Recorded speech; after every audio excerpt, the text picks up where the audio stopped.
Welcome to Petco Park. Tonight it is the third and final game of the series as the Padres go for a sweep of the Los Angeles Dodgers. We welcome you in with Mark Neely and Mark Grant. Mudd, the Dodgers are now the team with the losing skid. They've lost 4 in a row. They come in tonight under 500 on the season. First time they've been under 500 since mid-May. What's going on with this club? First of all, below 500 and the Dodgers doesn't really have a good ring to it if you're a Dodger fan. I remember you and I were talking in spring training.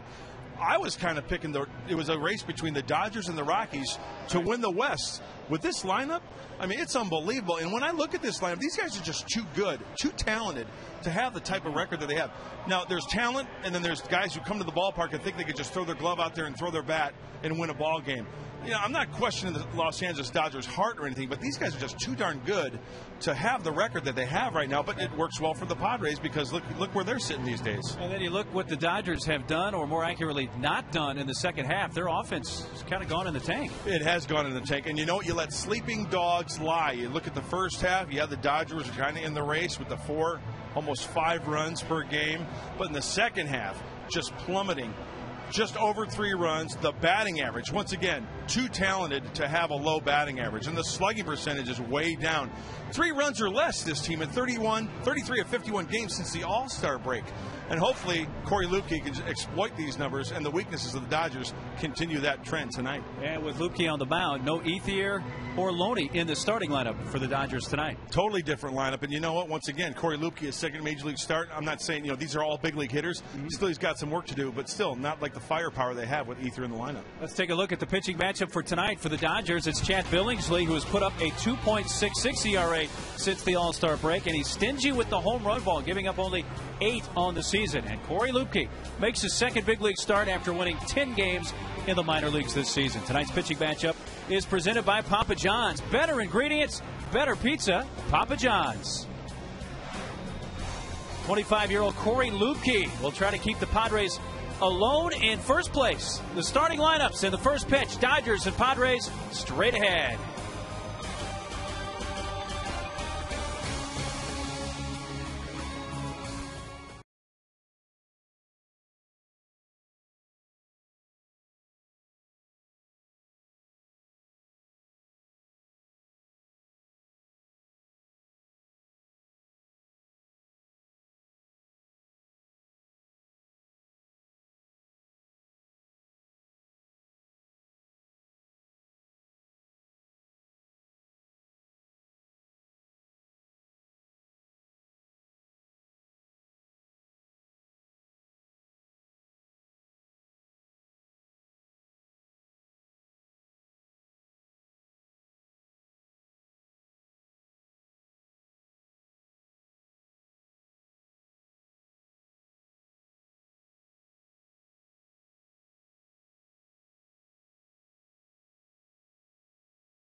Petco Park for the finale of the series. Padres come in having won the first 2 games by scores of 4-2 on Monday night and 2-1 last night. So the Padres have actually won 4 consecutive games here at Petco Park against the Dodgers. And our comparison tonight is brought to you by the San Diego County Toyota dealers. Believe it or not, the record for most consecutive wins against the Dodgers at home for the Padres is 6. So they're only a couple of games away from equaling that if they can continue it tonight. Well, there's one thing for sure that the Padres got going. They've got some mojo working and a little bit of momentum. It's amazing after 10-game slide that the Padres had how quickly this game can just turn it around. I mean, we always see the upbeat guys in the dugout. Buddy Black is a big part of that. Miguel Tejada giving some high fives to the ball girls down the line, and of course his teammates. He's been a great addition to this ball club. Absolutely so. And Tejada is going to be in the cleanup spot tonight. We alluded to it in the open. Both lineups a little different tonight for each manager. I think from Buddy Black's standpoint, he always liked to keep guys fresh. And then from Joe Torre's standpoint, giving some guys some ABs. The Dodgers are 10 games out in the West, and giving some of his regular horses maybe a little bit of a breather. We'll give you a look at those lineups and have the first pitch coming up straight ahead as Corey Lukey makes his way from the bullpen to the dugout to make his second major league start tonight.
West rivals the Dodgers tonight.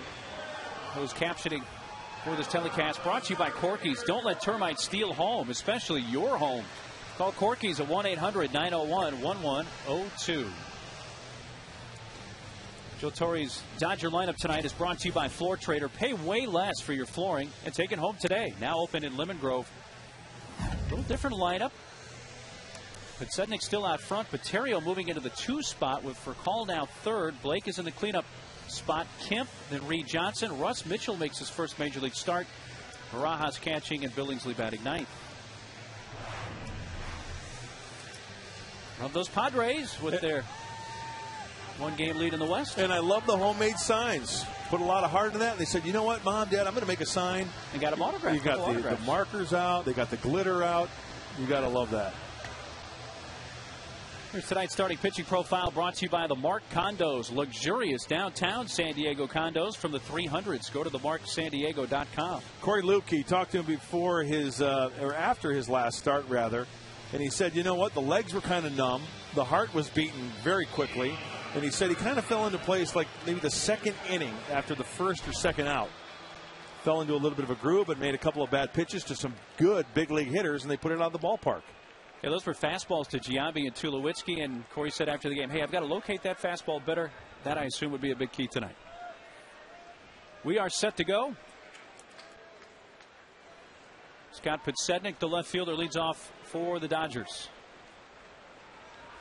And the first pitch from Lukey is a strike, says plate umpire Brian Runge, and we are underway. 68 degrees at game time for the second straight night. Fouled away and quickly 2 strikes.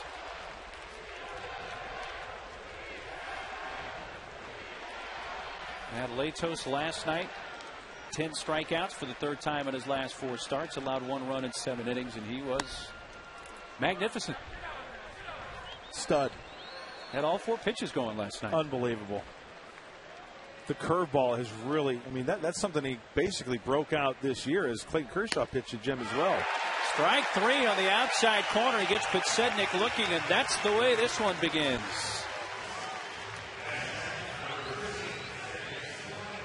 Padre Defense is brought to you by Easy Turf Synthetic Lawns and Putting Greens. The best looking synthetic grass is now more affordable.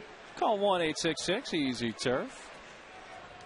Look at the outfield tonight. Venable in right, which is not a big shocker, but Durango in center, Stairs in left. Matty getting some ABs. And Cabrera getting the start at second base. So Matt Stairs making his 9th start of the season in left field. And Everett over at second base tonight with Eck on the bench.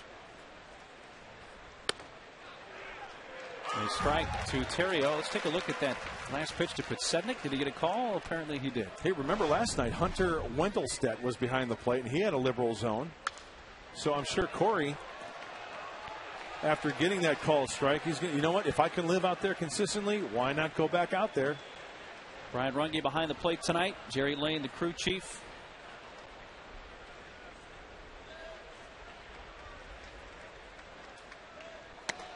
Up and away, 2-2.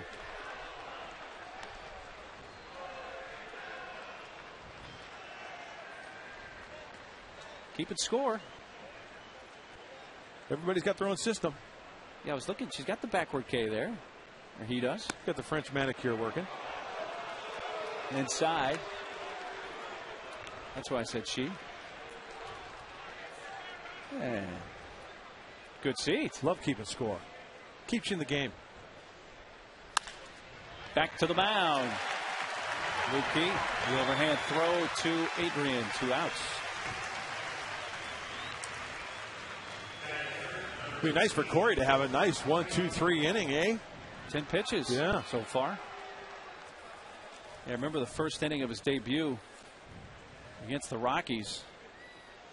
Everything happened that inning. Yeah, he walked the leadoff man Fowler, who then was caught stealing. Herrera grounded out. Gonzalez reached on an error by Lukey. Then he got his first big league strikeout, which came at the expense of Troy Tulowitzki. A rip and a miss by Furcal, batting right-handed.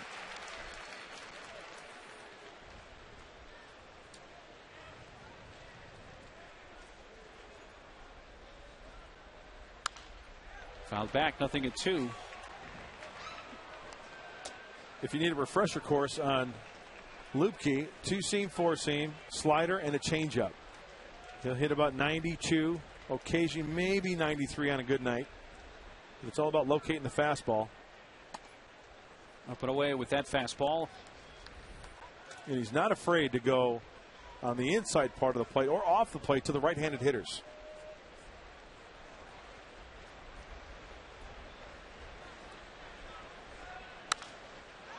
I thought in his first major league start, he worked inside pretty well. He did. Very well. Not afraid to move their feet. In fact, I made note of that, his debut, because Darren Balsley said he did it so much in the minor leagues that he kind of lost focus of trying to dot that fastball down and away. Check swing. It's strike 3 anyway on the outside corner. Furcal discussing that with Brian Runge. 2 strikeouts in the first for Corey Lupke.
Steak burger at Carl's Jr. It's a Philly cheesesteak on a burger. Padre lineup tonight is presented by Alpine Rock and Block. Start your next backyard project with Alpine Rock and Block. Durango leads off. Headley in the 2 spot. Adrian, a 10-game streak coming in. Tejada's hitting cleanup, then Stairs. Your beat behind the plate, then Venable. Cabrera batting in the 8 spot, playing second, and Luke Key is the pitcher.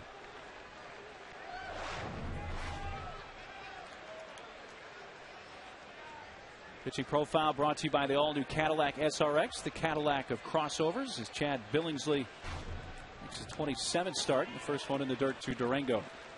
Well, Billingsley, a 4-pitch pitcher, fastball, curve, a cutter that he can wrap a little bit more and turn it into a slider, and also a changeup. Now that cutter that he throws, the right-hander, he'll work that into the lefties like a Durango, who's a switch hitter. In the air to left field, Pitsednik towards the line to make the grab. So Durango elevating there and flies to left, 1 out. Dodger defense is brought to you by Mercedes-Benz. They have Kemp in center, flanked by Pitsednik and Reed Johnson. And Russ Mitchell making his first major league start at first base.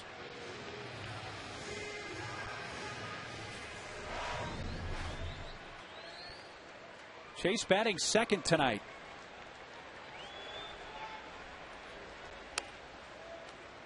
Strike from Billingsley. Oh, Will Venable getting tightened up there with the payload, huh? That's smooth. Yeah.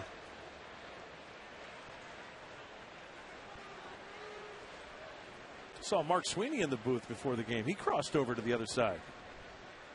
Meaning that his hair is similar to yours and Will Venable's now. And he's now a special advisor for the Dodgers. Mark Sweeney, former Padre.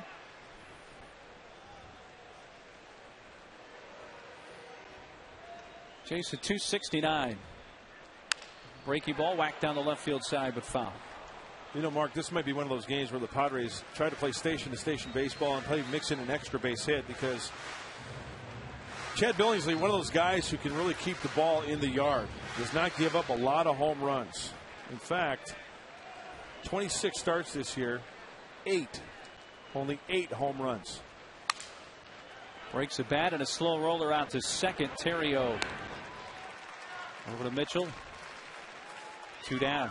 Now Billingsley had a stretch earlier in the season when he went 92 innings without allowing a home run between May 31st and August 28th. That's keeping it in the yard. Oh, yeah. Joe Torre looks like he's trying to position one of the outfielders or the infield. Yeah, the shift on. Now they're going to rule against the shift. You see the third baseman, Blake, coming back. He was on the first base side of the infield. But they move it back to the left side of the infield, still well off the line. And the first pitch to Adrian is down low. Well, Adrian bunted against that shift earlier in the series for a base hit. He's gone opposite field frequently, so the shift on, but not that over shift. Just shading him to pull on the infield. And it looks like a couple of fastballs in the early going here to Adrian. And I neglected to mention the velocity of Billingsley. He's going to get it up there about 93, 94 on the fastball.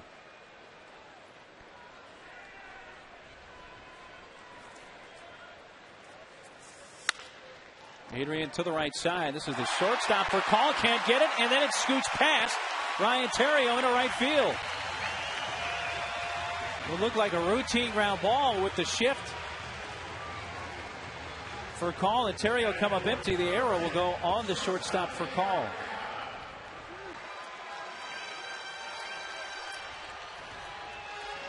Maybe the Padres can get a little 2-out thunder working here, and it's a grounder to the right side for call. Very makeable play. And the Padres get a break. That's just a good old-fashioned boot. Yes. For call, his 17th error of the season. Fouled back by Tejada, who's batting cleanup tonight.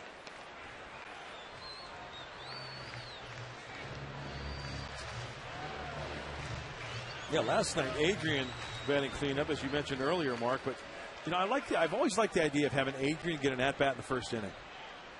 Yeah, ideally, you want your best guy to get an at bat.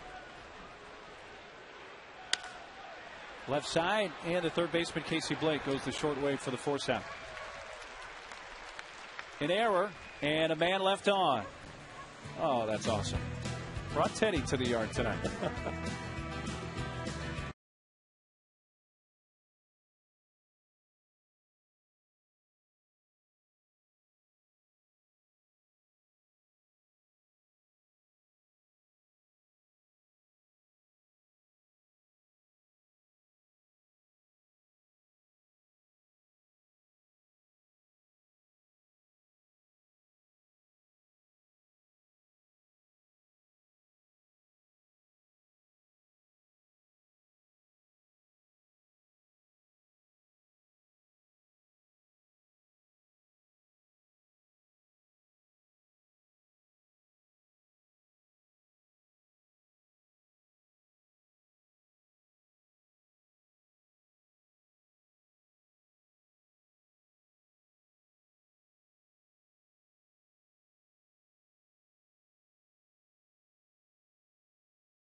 Fans take home a new Padres patriotic bag presented by Flow TV. Don't wait, you can get your tickets right now online at Padres.com. No score to the top of the second. Casey Blake takes down low. Blake followed by Kemp and Reed Johnson in the Dodgers second. High fly center field. Going back to Rango, still going, spinning, faces up, turns, and makes the catch. Not tonight. Got to hit it a little better than that to get it out. Does kind of feel thick air tonight? Does it feel like that? I think so. So the ballpark, which normally plays big anyway, may play a little bit bigger.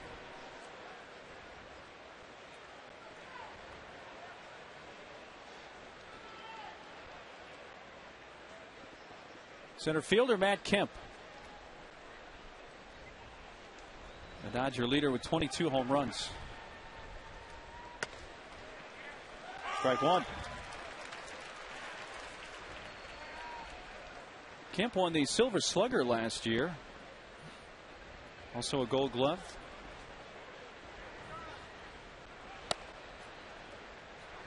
Had a career high 26 homers and 101 RBIs. He's at 22 home runs.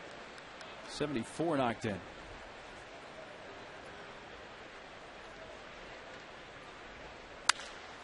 To right field near the line, and Venable diving.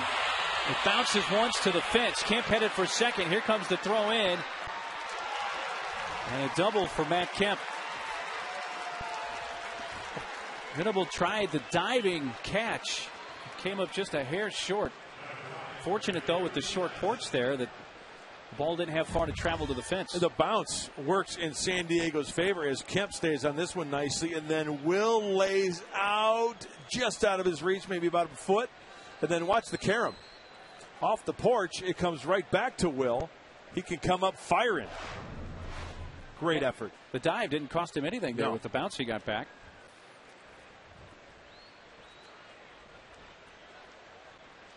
So Kemp at second, one out.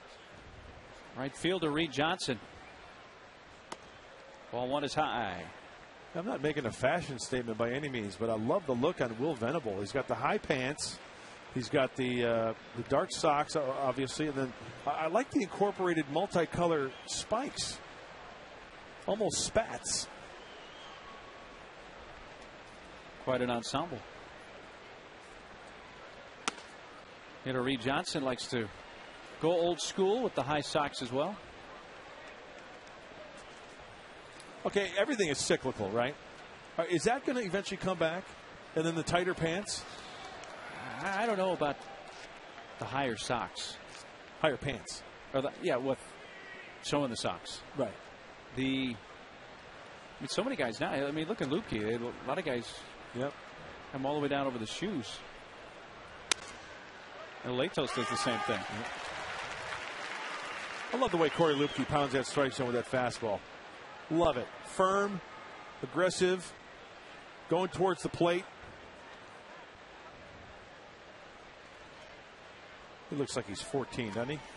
He's got that baby face. Gosh.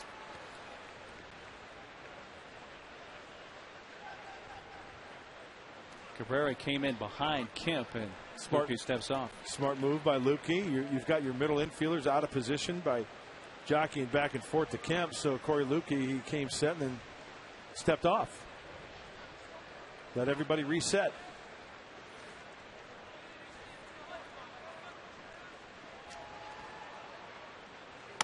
Swing and a miss by Johnson. 2-2.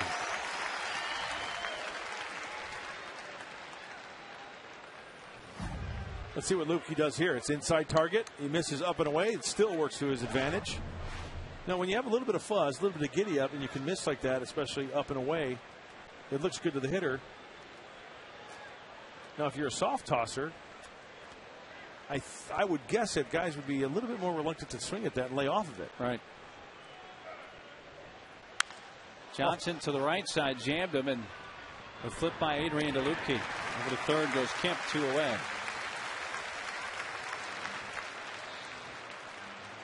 Talk about getting in a guy's kitchen. I remember in 1991 there was a left-hander from the Atlanta Braves by the name of Steve Avery. Steve Avery broke so many bats on right-handers, he buried it inside, and that's exactly what Corey Lupke did right there. He didn't break the bat, but that was down near the knuckles. You know, in the early 90s, when you had Glavine, Smoltz, and Avery, Glavine and Smoltz, as it turns out, have had the Hall of Fame careers. But at that point, you know, Avery had as much potential as all of those guys. He was just so locked in that year. Won the MVP of the NLCS against the Buccos. First big league at bat for Russ Mitchell. Swings and misses. A ball and a strike. Good numbers at AAA Albuquerque this year for Mitchell. 315, 23 homers, 87 RBIs in 127 games.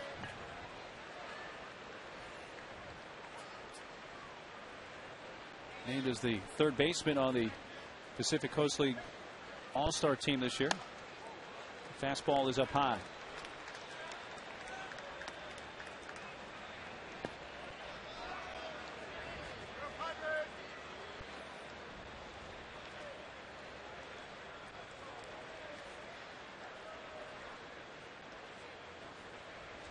Two-one. Off the end of the bat, foul. A quick story about Steve Avery. It was 1991 NLCS. I think he pitched Game 6 in Pittsburgh. He broke like 6 bats. I mean, it was just bang, bang, bang. He's walking off the mound after 1 inning. And John Smoltz goes, "Look at Ave. He's so locked in. He's thinking he's pitching Legion ball back in Michigan." It was like a man amongst boys. A strikeout of Mitchell. That's a man's breaking ball right there. Big league pitch from the young left-hander. Third strikeout for Lupke.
Coming up this Sunday, September 12th, your Padres take on the Giants. It's a 105 game, and the first 10,000 youngsters 14 and younger take home a Padres Hot Wheels. Plus, you'll get a chance to win prizes from Hot Wheels, see full-size custom show cars, and race Hot Wheels before the game at the park at the park. Get your tickets today at Padres.com.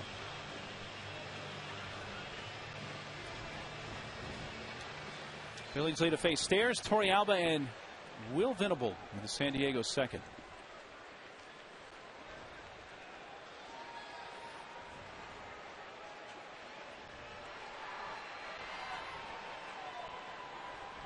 Is Matt Stairs Mr. Cool or what? He's the vet. How about going to the clubhouse every day? He's just sitting in front of his locker, right in front of that TV.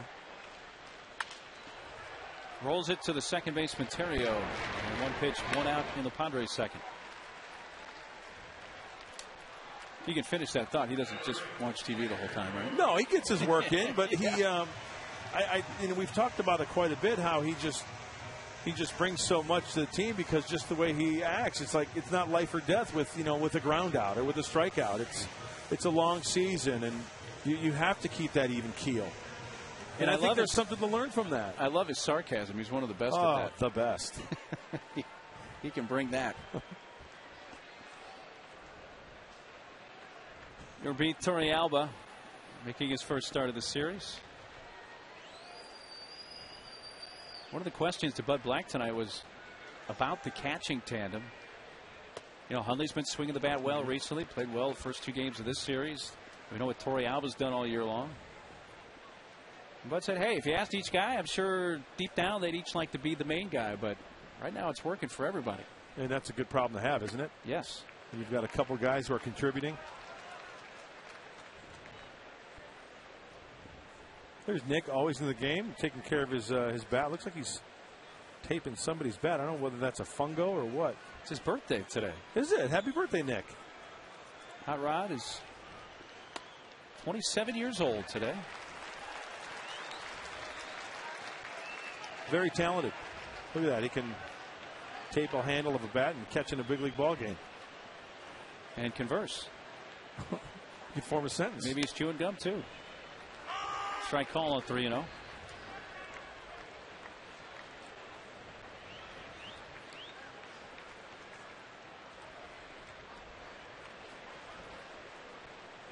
Phillies leads 3-1 to your beat. And he walks him. One out walk. Go Snakes. Kelly Johnson, an RBI single in the third. 2-1 Arizona, leading the Giants. Rockies, by the way, leading the Reds 9-1, bottom of the sixth at Coors Field. Wow. Somebody's got to derail that Rockies train here, don't they? They've won 5 in a row, 7-3 their last 10. You don't want that team continuing to catch fire this late in the season again. Runner takes off, delayed steal, a swipe by Furcal, but a steal for Torey Alba, his 7th.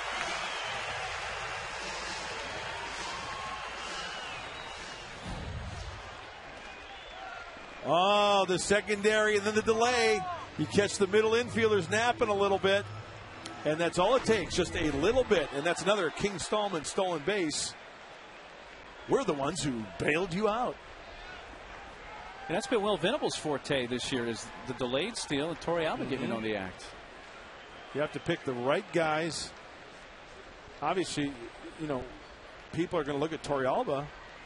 Speaking of Venable, wave and a miss. And then, Chad Billingsley might think, okay, he's not going to run. You know what? That's what makes this team so much fun to watch. How many times do you see delayed steals? Not often. We've seen it relatively high total because of Venable, Torey Alba tonight. You just don't see that used that much as a weapon on the bases. It's a great weapon to have. And I'll tell you why after this pitch. Why I think. Big breaking ball, and Will held up. And I know you'll agree with me. As I mentioned, Billingsley, it's tough to put the ball in the ballpark, right? The slugging percentage is kind of down off this guy as well. So, with that said, rather than having the catcher at second base, you could turn a double play on a grounder. But in the event now with the delayed steal, Venable breaks his bat, a little dunker somewhere, or maybe catches a gap. That's a run. Strikeout at Venable. First K for Billingsley and 2 down in the inning.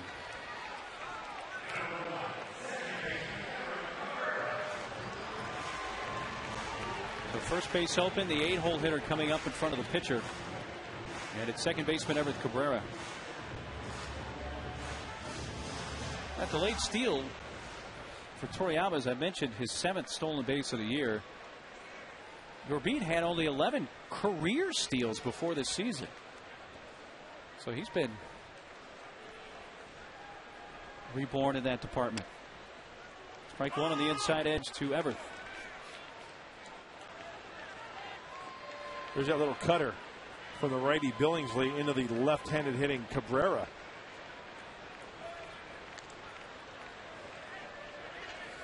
Boy, 3 switches in the lineup tonight. Durango, Headley, Cabrera. Wow. Really?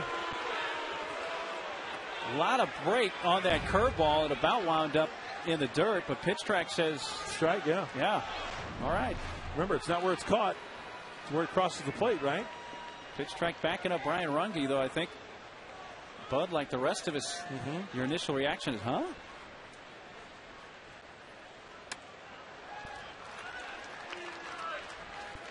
We also shows you the break on that curveball tonight. We saw one like that earlier this year. It was remember, it was a breaking ball to David Eckstein that the catcher nearly picked. Yeah. I forgot who it was, but it was. We showed tracks, and it was a legitimate strike. Or we showed it from the side. And it came over at the knees. Right at the knees, yeah. Got a little captain in you? Swing and a miss at the fastball, and 2 strikeouts in the inning for Chad Billingsley. Works around the 1-out walk. After 2, Dodgers nothing, Padres nothing.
Visit your San Diego County Cadillac dealer and test drive one today. Corey Lupke threw 2, has struck out 3, allowed 1 hit. The 1-out double to Matt Kemp in the second.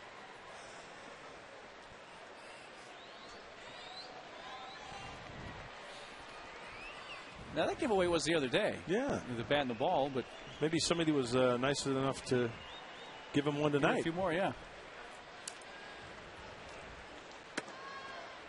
Strike on the outside edge to Rod Barajas.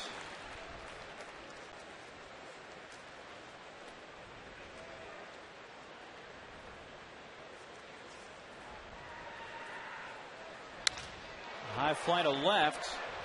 And in the corner, just shy of the track, Matt Stairs runs it down. You could tell the sound off the bat. Yep. Wasn't crisp, but he still hit it a pretty good distance to the left field corner. Almost sounded like he kind of snapped that bat. I thought so too. Had a little. Well, let's listen again, shall we? I think that bat may have splintered. Yeah. Or at least cracked. Pitcher Chad Billingsley. 137 on the season, 126 career batting average. Looked like he was determined to swing at that one.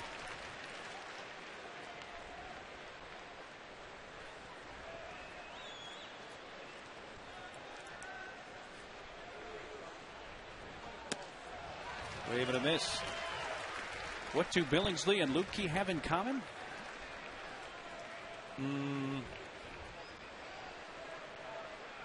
They're from Ohio. Both from the state of Ohio. Isn't Chad from Defiance? Defiance, Ohio, right. And Lupke's from the Columbus area. Nice.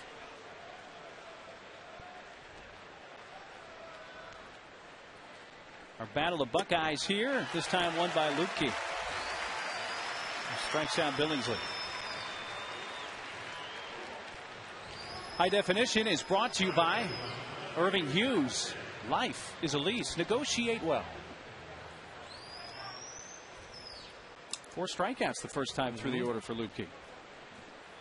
Got Podsednik looking to begin the game. By the way, did you share with everybody we had a flyover before the game today? We haven't talked about that. And we need to, because it was impressive. And to see that was a C-17. C-17? I thought it was the Spruce Goose. Something that large flying above the ballpark at a relatively low rate of speed, at least compared to, you know, when you get the normal flyover with the fighter jets. Look at this thing. This flew right over us. That is unbelievable. Strike at the knees. I've never seen a plane so big, so close. Well, and it shook everything when it flew overhead. It's got some power.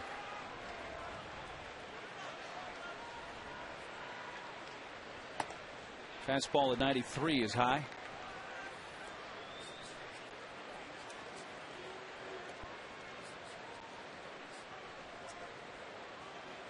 Padres honoring the Air Force tonight. Strike out. Second of the inning. 3 scoreless now for Lupke, who has K 5 with the midpoint of the third and scoreless.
And brought to you by Mass Mutual, a company owned by its policyholders. Thanks for joining us tonight. Mark Neely along with Mark Brandt and our Channel 4 crew from Petco Park. Padres looking for a sweep of the Dodgers in this 3-game series. Lupke, Durango, and Headley for San Diego. Mookie is a left-handed thrower, a right-handed hitter. Kind of like Randy Johnson.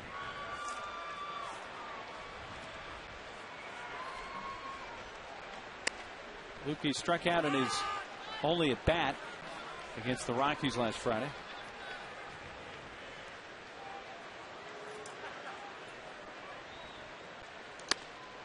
Behind the fastball, and it's 0-2.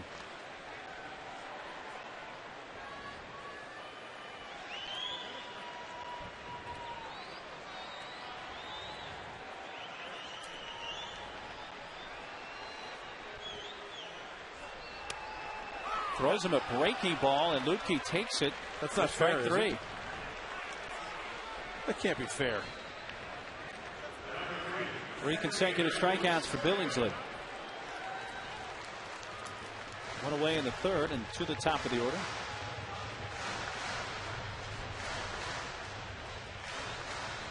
Louis Durango flying to left in his first at bat. He's got to keep the ball on the ground, right? That's the main. Especially on this side of the plate. Yes. Just put it on the ground and let the legs do the work. Now Blake in on the grass at 3rd. The first baseman Mitchell also cheating in about even with the base. All the infielders at least in a few steps.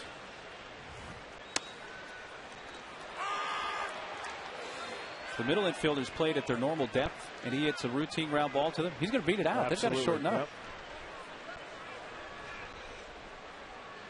Yep. In the hole here, 0-2. Jammed him, and it's hit foul past 3rd. Yeah, just the routine ground ball off the bat of Durango. It's a step or less at first base, and that you have to be right on as an infielder. No room for error. And I'm sure that gets in an infielder's head. Hey, I got to be perfect here. Any little muff, juggle, he's going to be safe on a routine ground ball. Just got a piece to top that breaking ball.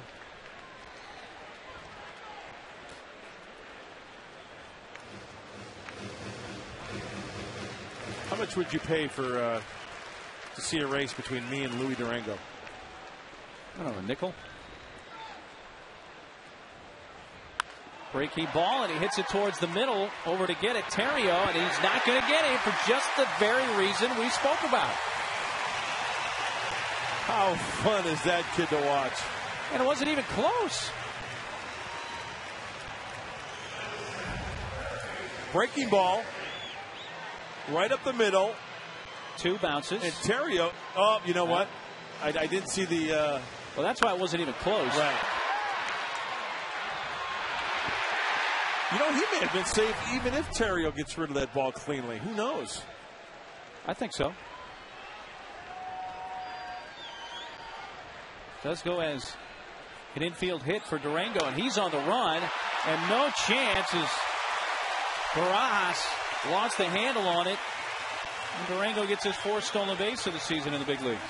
You know what? The speed of Durango, and you mentioned it. You have to be right on, right? Remember the ground ball to Terrio we just saw? He double clutched. Maybe he didn't have the handle.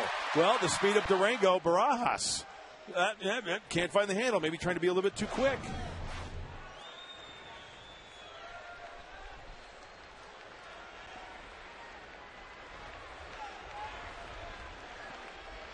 Chase Banning in the 2 spot in the order tonight is 0 for 1.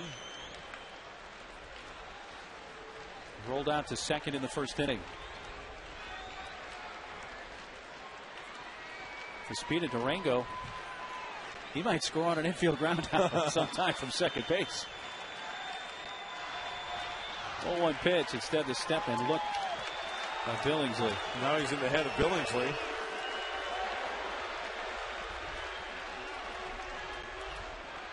So why are you under the impression that you and Durango would be an entertaining race to watch, just by to see how badly he beat you? Maybe raise some money for charity or something. Oh, I'm all for that.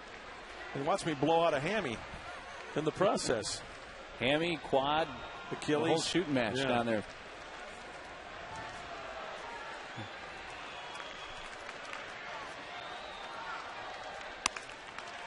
That's outside. You know, speaking of charity, a lot of the Padre players have been on the forefront of that recently. Adrian Gonzalez and Betsy had dinner the other night, Sunday at Aqua Al Dewey. They raised over $90,000 for Mercer Research. Good for them. Nan and Bud Black were a part of that. Then a lot of the guys were there to help out the Jerry Lewis telethon at NBA on Monday. They raised over $100,000 in the time the Padres were there for NBA. Give it back to the community. Yeah, isn't Adrian up for the Roberto Clemente Award as well? That's where I was going next. They have the Clemente Award, which is a humanitarian award. Each team has a nomination. Adrian is the Padres, and he was recognized before the game for that. Just to be nominated for the Clemente Award is an honor. Tony Gwynn, Sr., won that award. You may recall. I believe that was in 1999. A strike at the knees. You know, I think the hitters tonight are going to have to be hacking like they were last night, right? Big zone, pitcher zone. Big strike zone.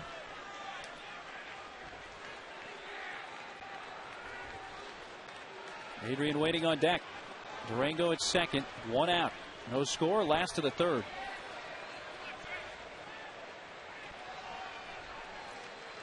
McCall creeping in behind him. Now moves back. A ball inside, and it's a full count.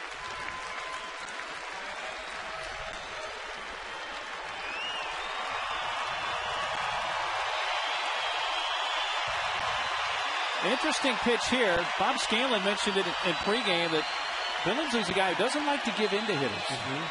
Will walk him with first base open, but Adrian on deck. Let's see what Headley gets on a 3-2 offering. Got a fastball and he swings and misses. The strikeout is out number 2. Tough to lay off that high heater because that was ball 4, it looked like. But out of the hand when you've got a guy who throws the ball firmly. Trying to get on top of it and can't do it. Looks like a good old-fashioned four-seamer. Well, first base open, and they're not even going to mess around with Adrian here. They'll put him on intentionally.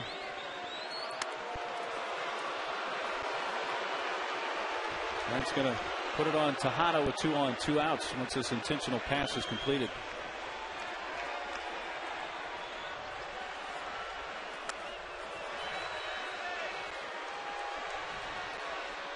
Can't say I fault Joe Torre here for this move. No, not one at bit. All. Not at all.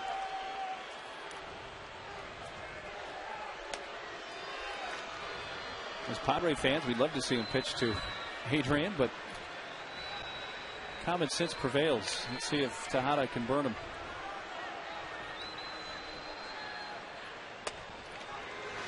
By the way, that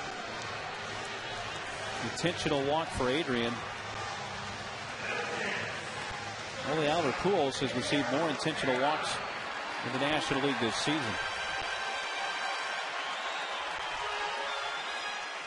As for Adrian, intentional walk number 25. So now Tejada featured with 2 on, 2 outs. Miggy hit into an inning-ending fielder's choice in the first. First pitch breaking ball with the runner at scoring position. Looked like that cutter. She worked around a little bit, and that ball had a little run away. You can call it a slider, you can call it a cutter. It was at 89.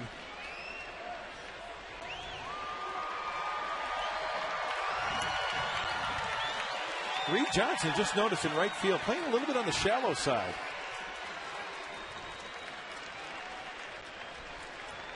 If Miguel Tejada can split that right center field gap. Yeah, that's a two-pointed viewpoint there because, yeah, he's shallow. Ball could be hit over his head, but it also increases his angle if the ball is hit to that gap in right center. He's got further to run. And I think he's playing a little shallow because Billingsley might be pitching Tejada away, and with the speed of Durango, he might want to get a little extra jump on that to possibly have a play at the plate. Just off that outside part. 2 balls and a strike.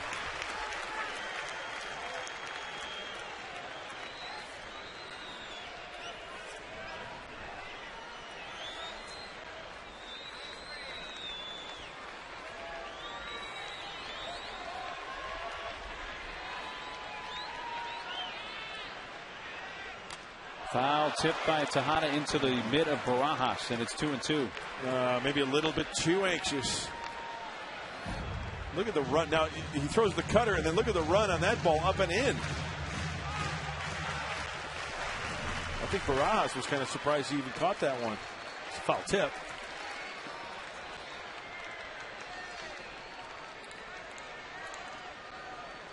Two on, two outs, and a 2-2 pitch. Foul out of play right side.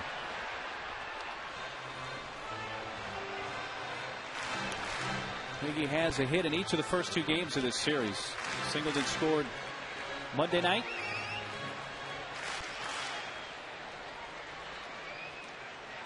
Singled last night in 3 at-bats, so he is now 2 for 8 in the series.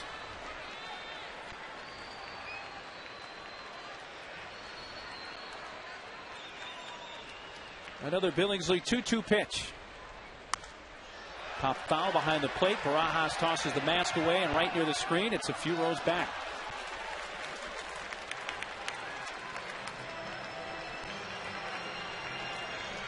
Barajas got back there in time, but ran out of room.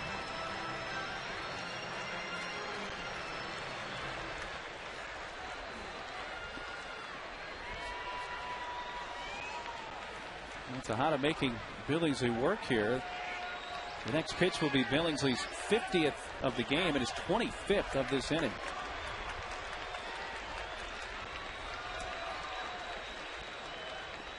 Now with 2 strikes, Reed Johnson has moved more towards the line and right. Ground ball up the middle, base hit. Durango around third and score easily. Adrian headed for third. Kemp's throw is there. Not in time. Down to second goes Tejada. Padres take a 1-0 lead on Miggy's 18th RBI as a Padre.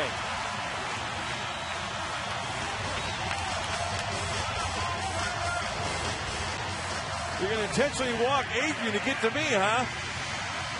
Tejada battles during that at-bat against Billingsley. And with the way the defense was playing for Los Angeles, it looked like they were in the outfield playing him to go the other way. We're going to check out how Billingsley went after Tejada with the Carlos Jr. pitch track. Notice how all the pitches trying to work away and up. Slider down and away. He's got that cutter, then he ran that 2-seam fastball. Miguel doing a fine job of just trying to stay alive and poke the ball the opposite way. And it seemed like that last pitch was the worst pitch from Billingsley. And he took advantage. Was all over it, pulling the ball on the shortstop side of second base. He took second on the throw to third, so runners are at second and third with 2 away. Left fielder Matt Stairs steps in. First pitch, fastball, strike 1.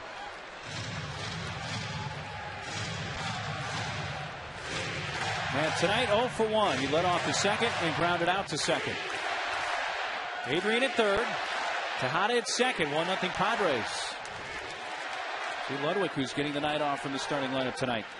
Breaking ball in the dirt. Barajas has it come up off the chest protector and roll up the first base line, but not far enough for Adrian to seriously consider trying to score.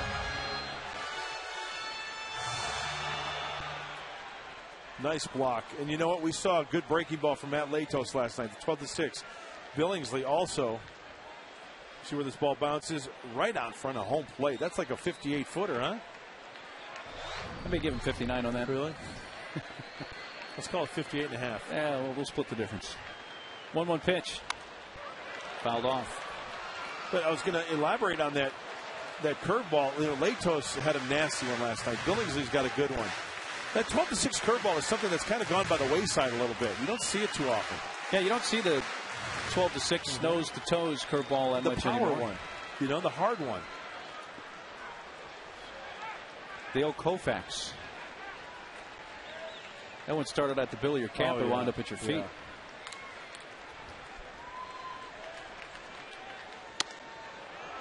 Yeah. Inside to Matt, 2-2.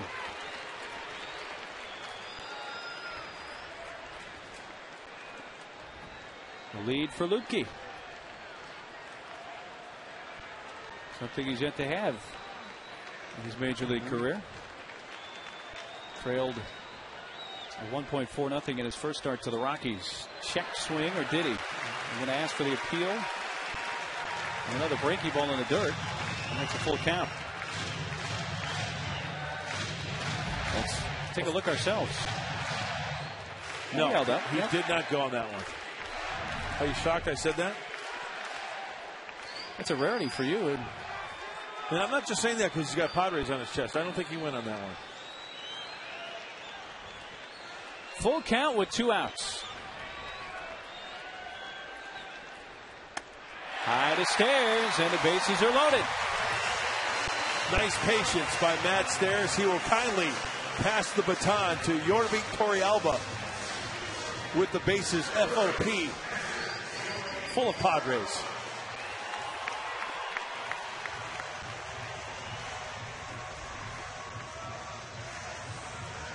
Yorvik career numbers with the sacks juice, 3 grannies.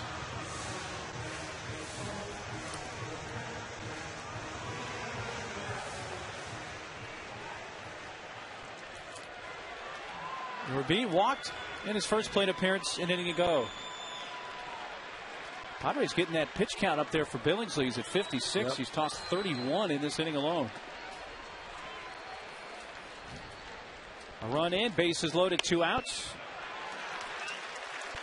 A little bit low, says Brian Runge for ball 1. First pitch slider from Billingsley. Looked like a pretty good pitch. I would almost have to think as a hitter in this situation, you get a first pitch breaking ball. That floats in there for a strike. Little two-seamer.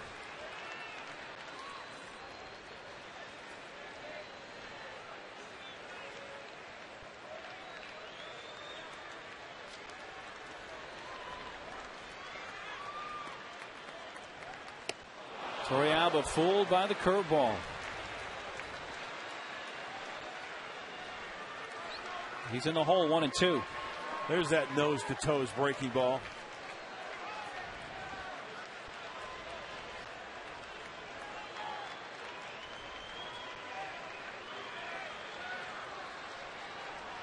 Billingsley to third. Blake goes the short wave for the force out at second to win the inning. The Padres settle for a run on a couple of hits or a couple of walks, and the Padres leave them loaded. After 3, 1-0 San Diego.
For the Chiva Clasico as the Chivas USA takes on Chivas de Guadalajara at 8 o'clock. This is your chance to see world-class soccer live in San Diego. Get your tickets today at Padres.com/Chivas.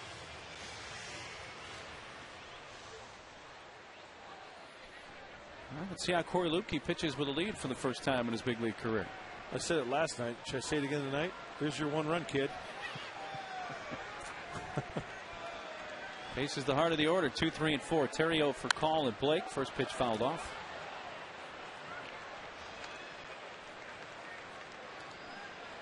Terrio bounced back to the mound his first time up.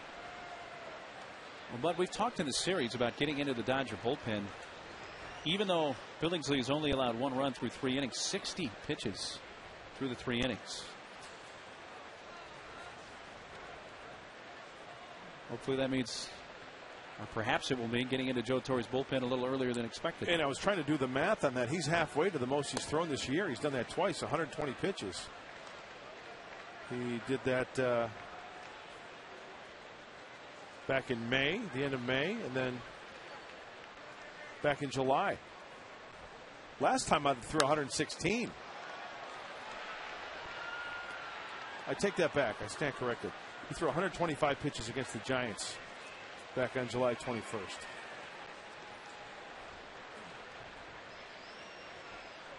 Which was a 9-inning complete game shutout for him. So they may have pushed him a little extra to get him the CG and the shutout. Fly ball left center field. Stairs, and the guy with a bit more speed, Durango, running it down. Sure, Matty's saying, go get it, kid.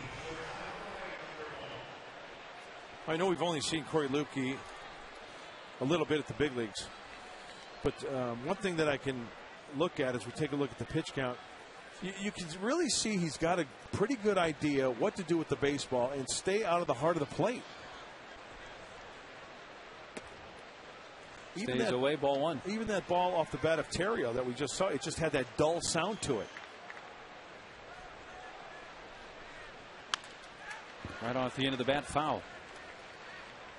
For Call, struck out looking in the first.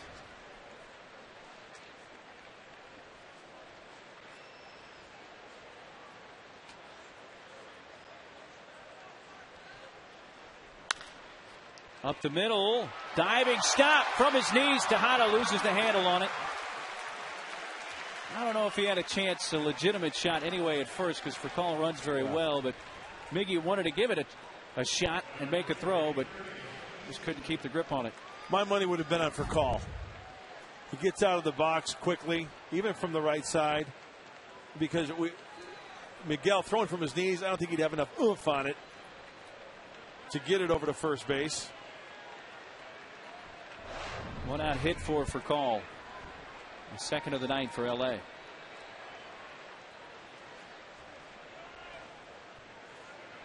Cleanup hitter Casey Blake surveys a strike.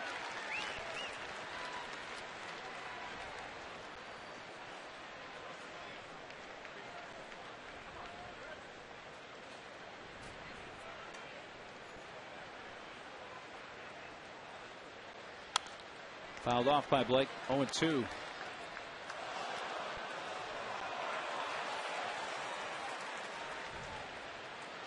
Casey Blake. 2 out of 8 in the series.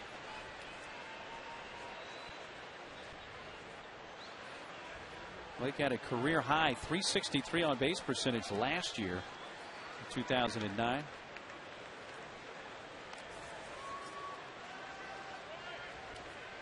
Hey, Tommy here tonight. Yeah, number 2. Hall of Fame manager, Tommy Lasorda. Up high, way high. 1 ball, 2 strikes.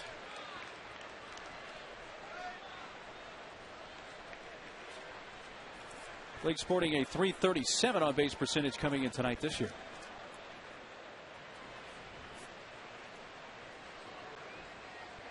One on, 1 out, and a check on the runner for Call.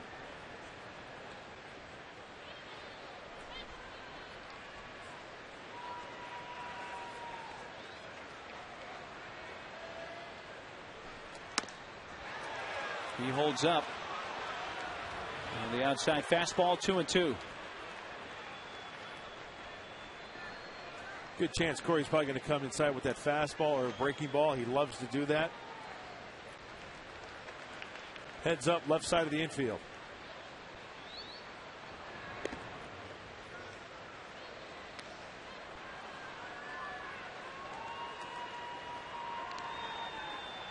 like his pace as well.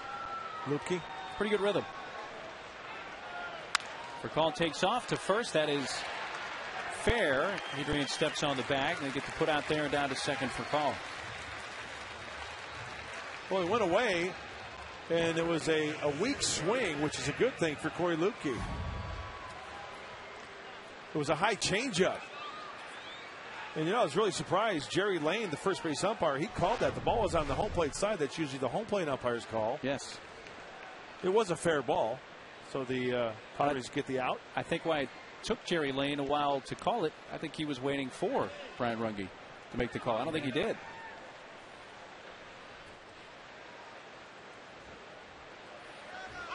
The 2 outs, time requested by Torrealba.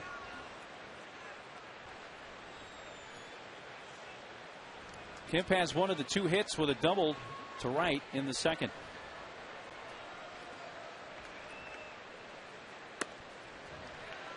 First pitch changeup is strike 1. Nice.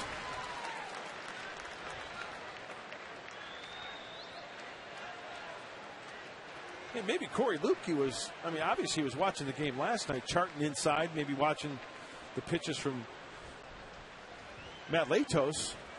He saw Matt Latos throw all of his pitches. He had it working, and so he's incorporating the changeup second time around. Didn't like that lead for Call and steps off, and Torrealba runs out there.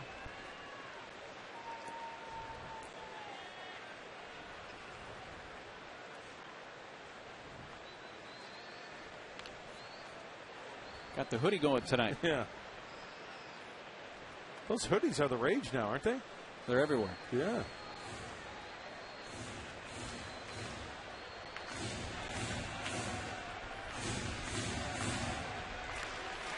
Yeah, I like to see that. All the pitchers hanging out. Steer right call on Kemp.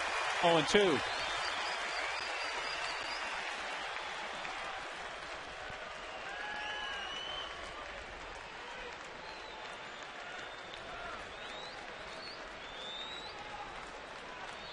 Part of the battery. Hundley got one on as well for Call running with the pitch.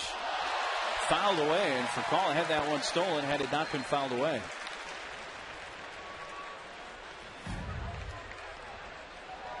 See him. Yep. Did he one look him? I think he one looked him, didn't he? Got to vary your, vary moves to first base with the runner, and also with that runner at second base, just to give him a look see out there. There's Cabrera playing way over towards the right side. And Tejada playing over towards the left side. So that big hole up the middle. Tying run for Call at second with 2 outs in the Dodger 4th inning.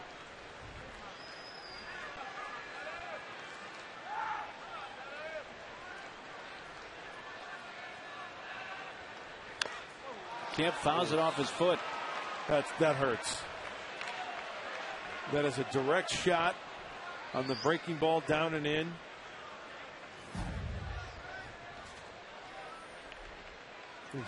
Left foot. Schinberger, huh? Was that foot or shin? I think it got top of the foot. This will be a good look. Oh, it got the back. Right, back foot, yeah.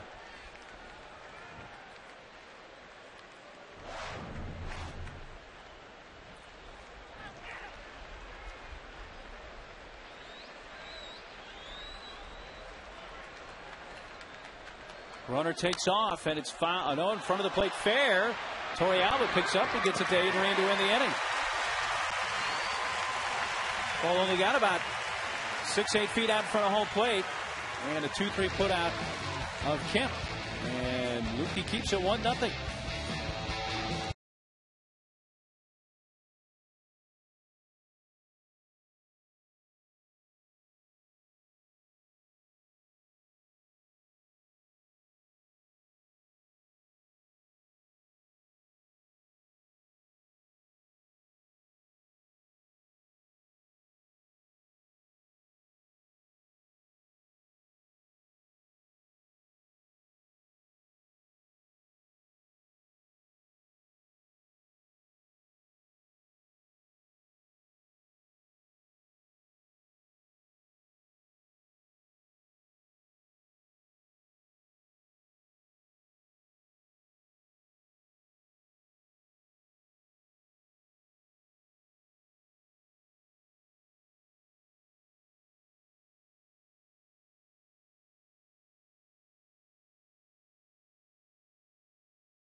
And live audio broadcast. Visit Padres.com today on your iPhone, iPod Touch, Android, or BlackBerry for more details. Bottom three up in the San Diego fourth. 1-0 Padres. A Tejada RBI single in the third, the only run. And Venable looks at strike one.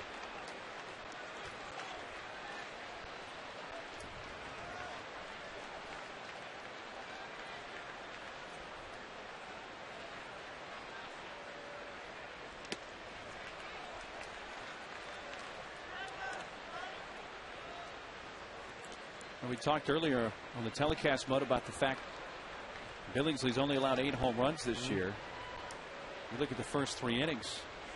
Strangely enough, the only ball hit in the air to the outfield was by Durango in the first. That's a broken bat foul.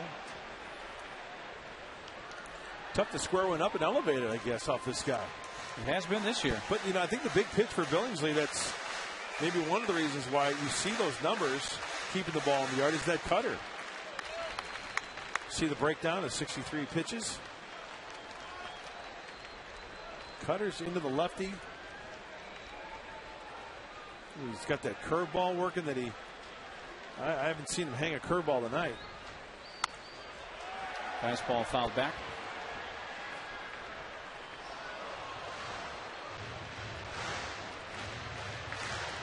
Well, after this game, the Dodgers fly to Houston to play their last series against a non-divisional foe. And not much going on here at Petco. The Giants coming to town. Yeah. Should be fun, huh? Yes. And hopefully the series begins with a 2-game Padres lead. But first things first, thinking about the Dodgers as we take a look at the out-of-town scoreboard. Could be a 2-game lead, could be a 1-game lead, could be tied for first. When play begins in that series tomorrow night here. Cutter, just a little bit of movement. 5 strikeouts with Billingsley and 1 out. Try squaring that one up. See that little bit of movement? Yeah, a little bit down. Just a tad. Swings right over the top of it.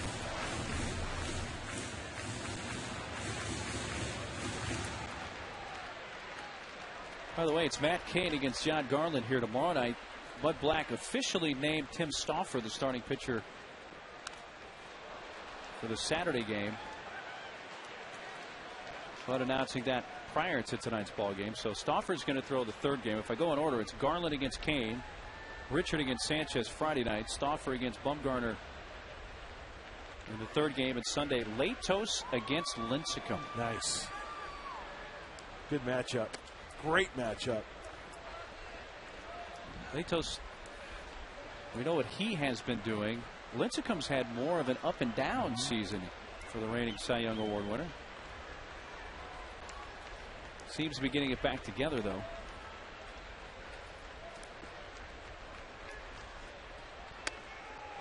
Strike on the inside edge to Cabrera. This one had a lot of late movement as well. That's the 2-seamer. Tailing back into that inside corner. So the fastball moving both ways.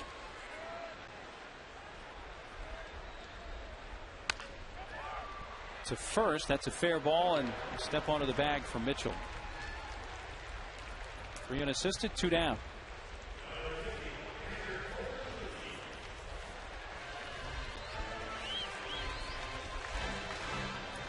Well, if you could stay out of the heart of the plate with that cutter and with that little 2-seamer, you're going to go deep into the ball game.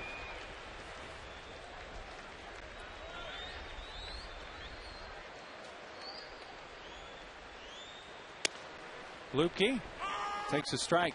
The Padres this year have had the Giants number, winning 9 of the 11 games. They've won 4 of 5 here at Petco against San Francisco. And hopefully that trend will continue through the 4-game series that begins tomorrow night here. Her ball is outside.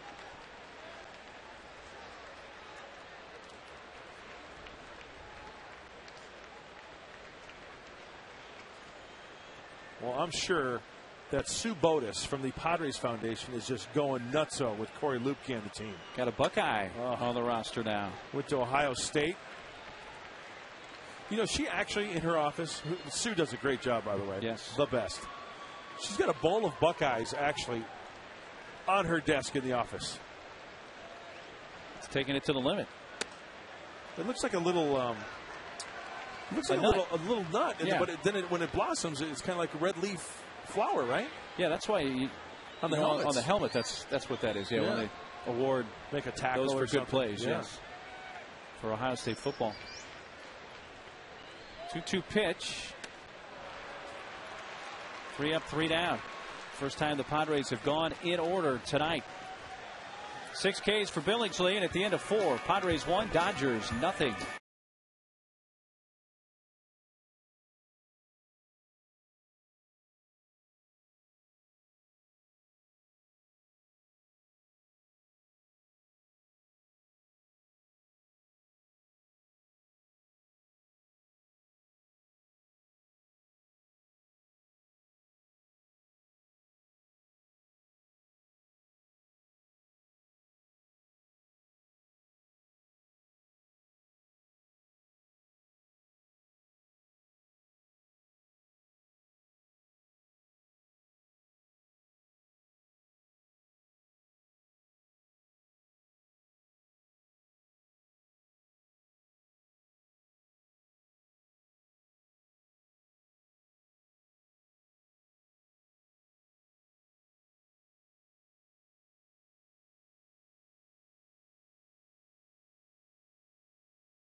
Mid-game recap brought to you by Murray Lamper Construction. Listen to this. Get up to $10,000 cash back on your home remodeling project. That's right, $10,000 cash back. Go to murraylampert.com for more details. Mark? Thanks, Bud. Tejada's RBI single in the 3rd, the only run of the game as we head to the top of the 5th inning. 6, 7, and 8 batters up for LA, and leading off, all right fielder Reed Johnson. Johnson in the 2nd, grounded out to the right side.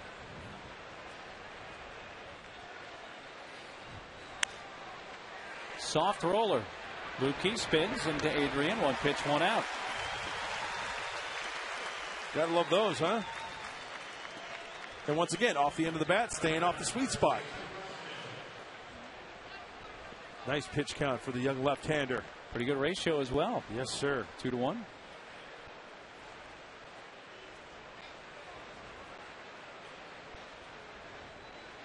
This might be a stretch, but looking at Corey Lupke, he's kind of got the long hair working. Little young Frank Tanana, maybe? Yeah, I can see that, definitely. Well, Frank Tanana daiquiri? I mean, Tanana back in the day, he threw, 96, 98? Yeah, the first time around before the injury, and then came back as a much different pitcher and continued that career for a long time.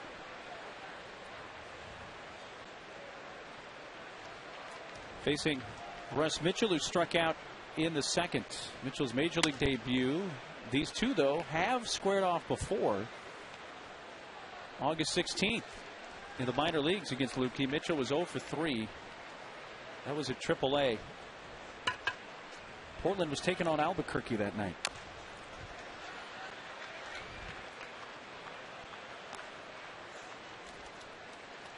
We dig down and even bring you the minor league numbers. That's great for the matchups. Thanks to Chiron Bob Wernsdorfer. You can find out about anything these days, huh? And if you're in a pinch, just ask CB. He's got the photos on you. 2-2, foul towards third.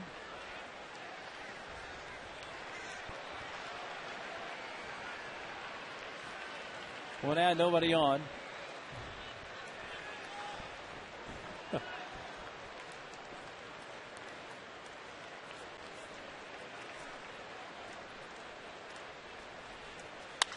Mitchell goes after the high fastball and into right, but caught by Venable.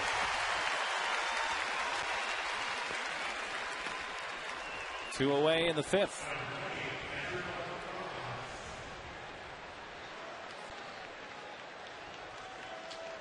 Nobody aboard for the Dodger catcher, Rod Barajas.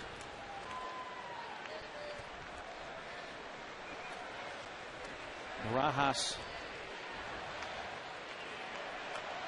was taken on a waiver claim from the Mets August 22nd. That was after Russell Martin was lost for the season with his right hip labral tear on August 4th. So they needed a catcher. Claimed Barajas, who has been thrilled to play in his hometown, grew up a Dodger fan, actually born in Ontario, California. Yeah, he's living a dream playing in that Dodger uni, huh?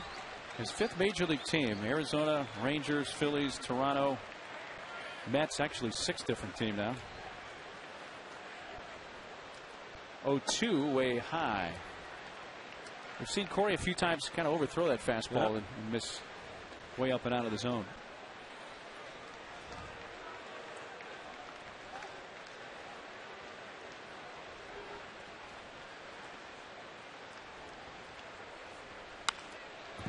Off the end of the bat, he fouls it. You know, it's impressive, though, to elaborate on your point. I've only seen that maybe a few times. When you're a young pitcher, I think sometimes guys will have a tendency to try to reach back more often than not. You know, that's something Clayton Kershaw is learning to do. Probably not overthrowing. It can only work against you when you overthrow. Stuff flattens out. Your mechanics get a little bit out of whack. Is it a natural reaction, though, for a pitch? Like, I got to get a little extra on this one. I think it's human nature. Yeah. A little bit high, full count. Latos has come a long way. Remember, I think it was maybe once or twice where Matt tried to overthrow that we picked up. Yeah, I remember one last night. Yeah. Just Corey Lupke's second 3-ball count of the night. How about Strikes him out on the cambio. Lupke. A half dozen strikeouts. He's now set down 5 in a row at the midpoint of the fifth. 1-0.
Farmers.com, because ready feels good. Is this on this true? date?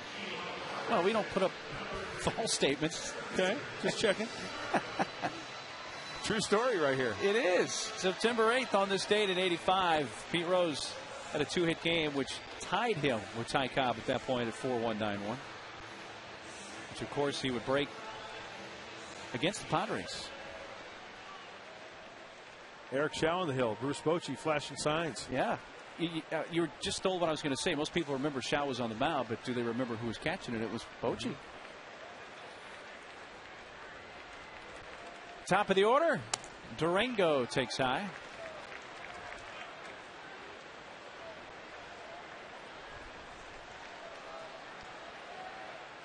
An infield hit, a stolen base, and he has scored the game's only run. Back to the mound, and in self-defense, Billingsley fields it and throws him out.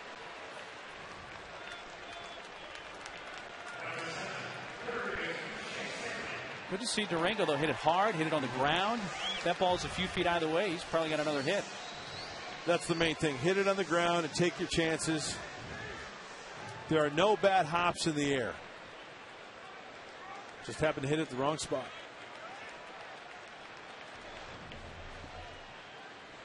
Headley 0 for 2.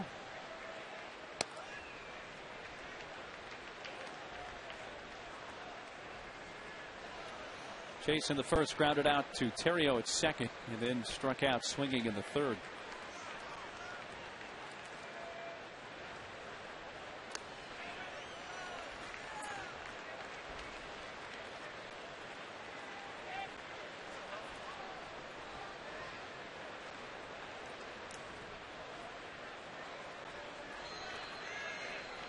Chase hitting just under 300 from the left side of the plate.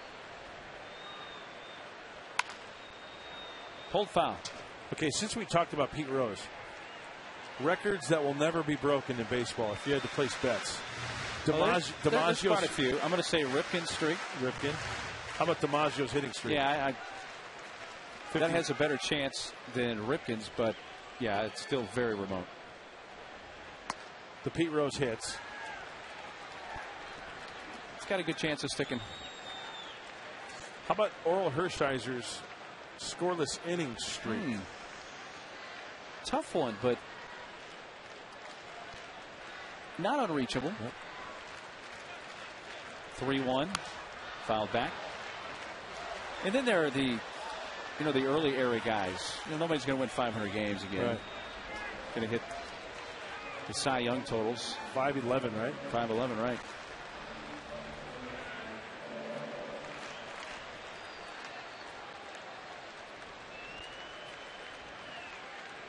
One out, nobody on in the Padres' fifth. 3-2 pitch.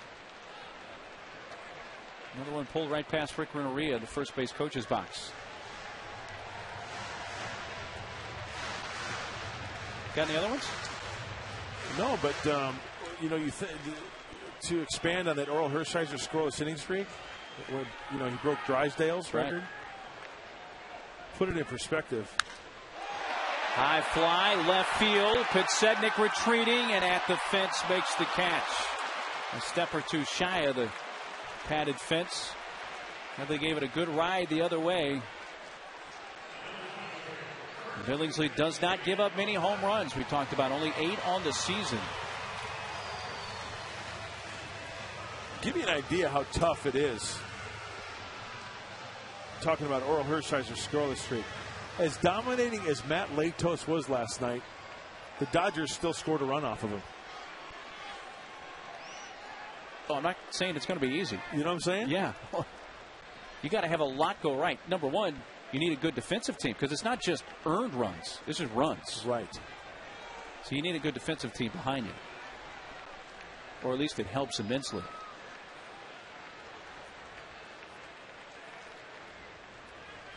Adrian has reached on an error and been intentionally walked. Hot smash, kicked by Terrio into center field, and Adrian will be on. The one hopper and momentarily was in the mid of Terrio, and then came out and ball hit sharply. That will be a base hit.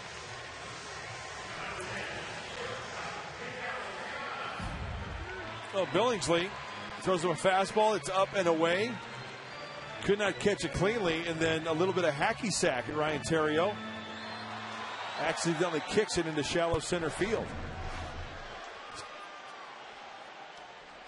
Third Padres hit. Tejada has knocked in the game's only run, and he takes down and away. You remember the night Cal Ripken broke Gehrig's record? Yes. If someone had started playing the very next day in the major leagues and has played every game since then to this point, they'd still be short. Really? Yes. That's a great way of looking at it. From when he broke it in 95. 95. All the way. Had played every game from that point on, they'd still be short. Man. Tejada had a streak going. He did. He got over 1,000, which ended because of a hit by pitch against the Padres.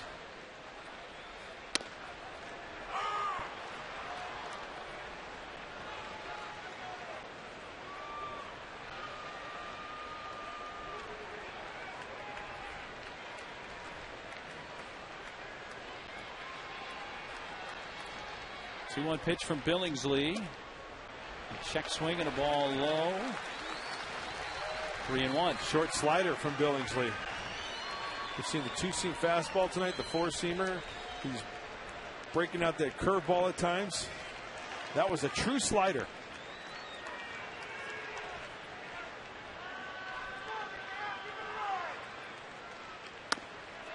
Ball 4, 2 on, 2 outs. So after getting the first two,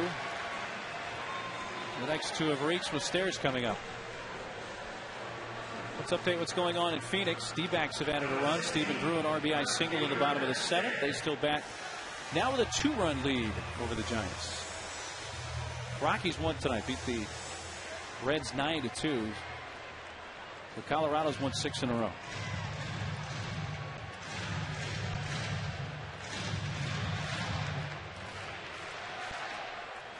You see the Rockies' home record? It's obscene. 46-22 now. They play really well at Coors. No lead is safe in that park. No. We know that. But it seems like anytime I'm watching a Rocky game on MLB Network and they're down 5 or 6 runs, 7th, 8th inning, I'm like, they're going to come back. At least make it close, if not come back and win it. It is uncanny. You always get that feeling. Curveball strike, 1-1. Well, how about Billingsley missing big time down and into Stairs? Makes him move his feet, not by design, and then he goes back to the breaking ball for a called strike.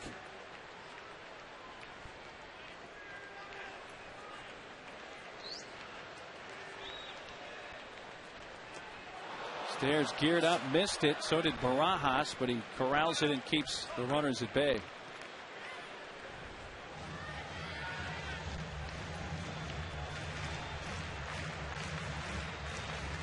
And is grounded to second and walks.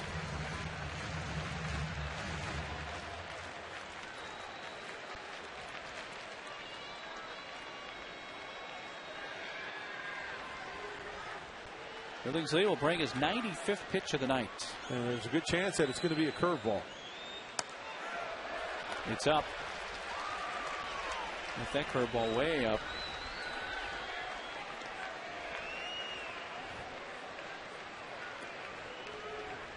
So what are you sitting on now? He might. I'm going to say another curveball. Down and in. Cutter. That's up 3-2. And the last couple of pitches, 2-3 pitches, especially this at bat, Billingsley not as sharp with that release point. Remember last time Stairs walked to load the bases.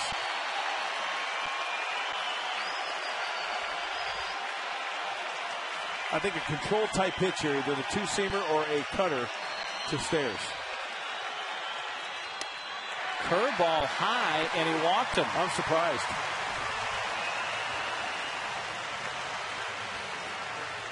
He's at 97 pitches. McConaughey cut, the pitching coach, on his way to the hill. I was really surprised at that 3-2 breaking ball, the curveball. Looks like Billingsley has kind of lost touch on that breaking ball. There is a little bit of action in that Dodger bullpen, but it's just guys standing up on the mound kind of stretching a little bit. No phone call yet. So many guys in their pen. A few of them have to sit on the bullpen mound with the expanded rosters.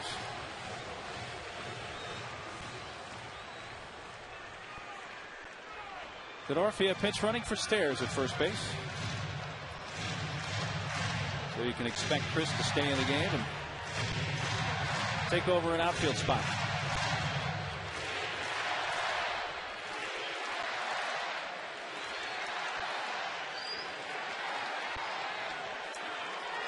Torrealba came up with the bases loaded in the third and hit into a fielder's choice. He walked in the second.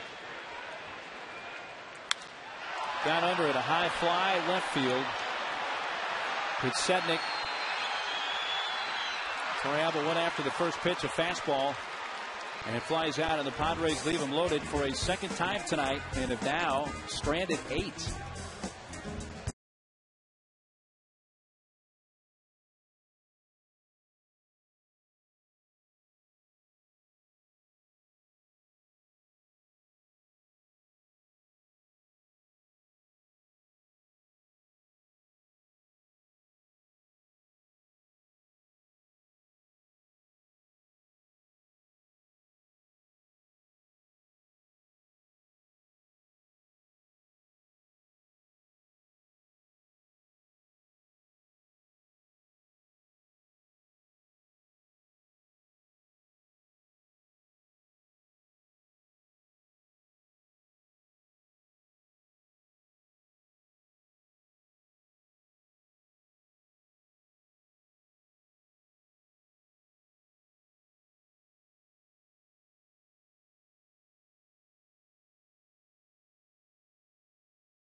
Games. Don't wait.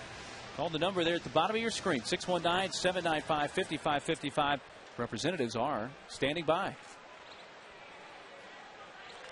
Orphea stays in the game. It takes over in left field. The pitcher Billingsley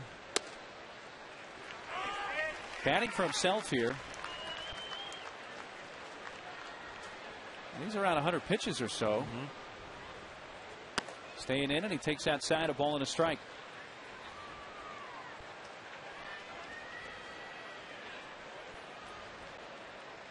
Billingsley struck out his first time, swing and a miss.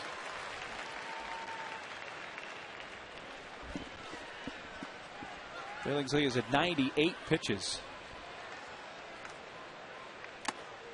He strikes out. 7 punch outs for Lutke. He's retired 6 in a row. 12 in the last 13. You know, the one thing I've noticed about Corey is that Billingsley, he struck out twice, but he hasn't messed around. He's gone right after him. He hasn't worked deep counts to the pitcher. The pitcher comes up there, and you want to try to get rid of him as quickly as possible. Pitsednik lines at left field, and Orphea just into the game, catches it thigh high, 2 away.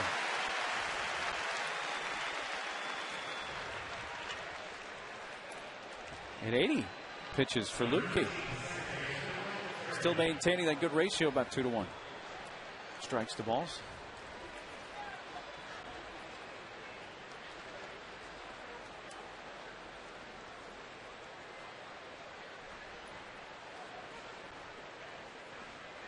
Second baseman Ryan Theriot 0 for 2 and behind 0-1. Bounce to the pitcher and fly to center.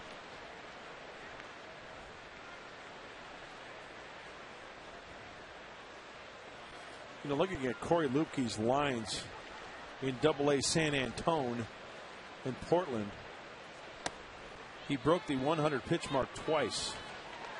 101 back on July 10th in San Antonio, and then 102 back on August 15th against the Albuquerque Isotopes. The Topes.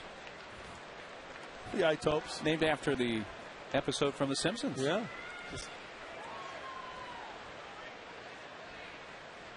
2-1.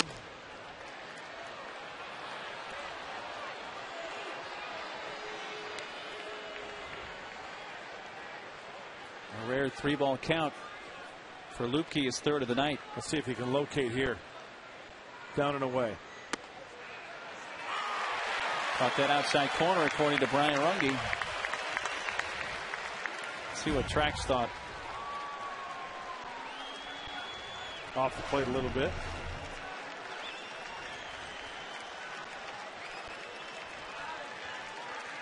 Three, 2, and that one up and away. And he walked him. First walk given up by Lupke tonight.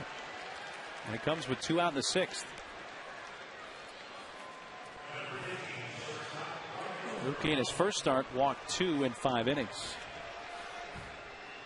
So this is now his longest big league start since he's gotten it out into the 6th after going 5 his first time. That walk allows for Calderback. And he has singled and struck out.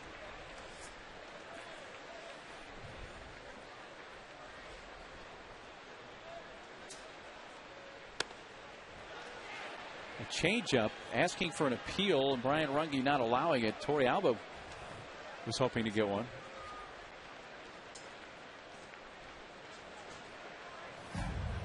Let's check the side angle. Close, but I think he did hold up. Yeah. It's up and away. 2-0, and out to the mound goes Torey Alba. And Torey Alba saying, enough of that now. Falling behind 2-0. You're one pitch away from getting out of this inning. Going a solid 6. Frieri up. There, Balls, who's going to join the conversation on the mound.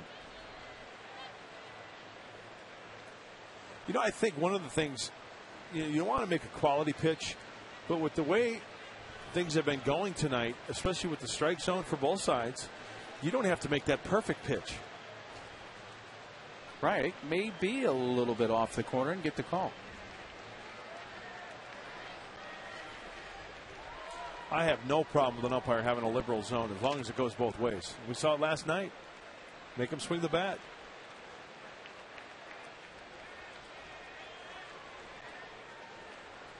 Two out for call. Off the end of the bat and a soft roller to Everth. Lupke gets out of it.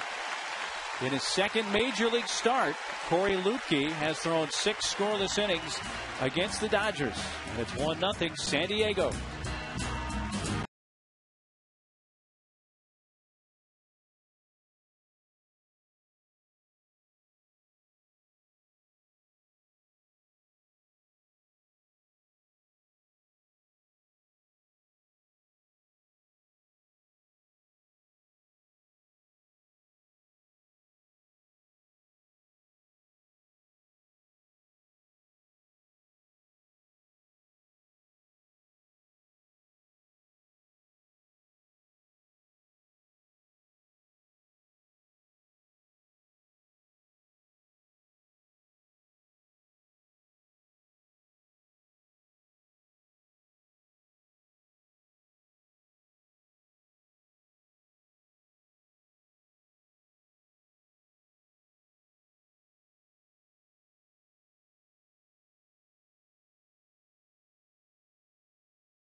Get away.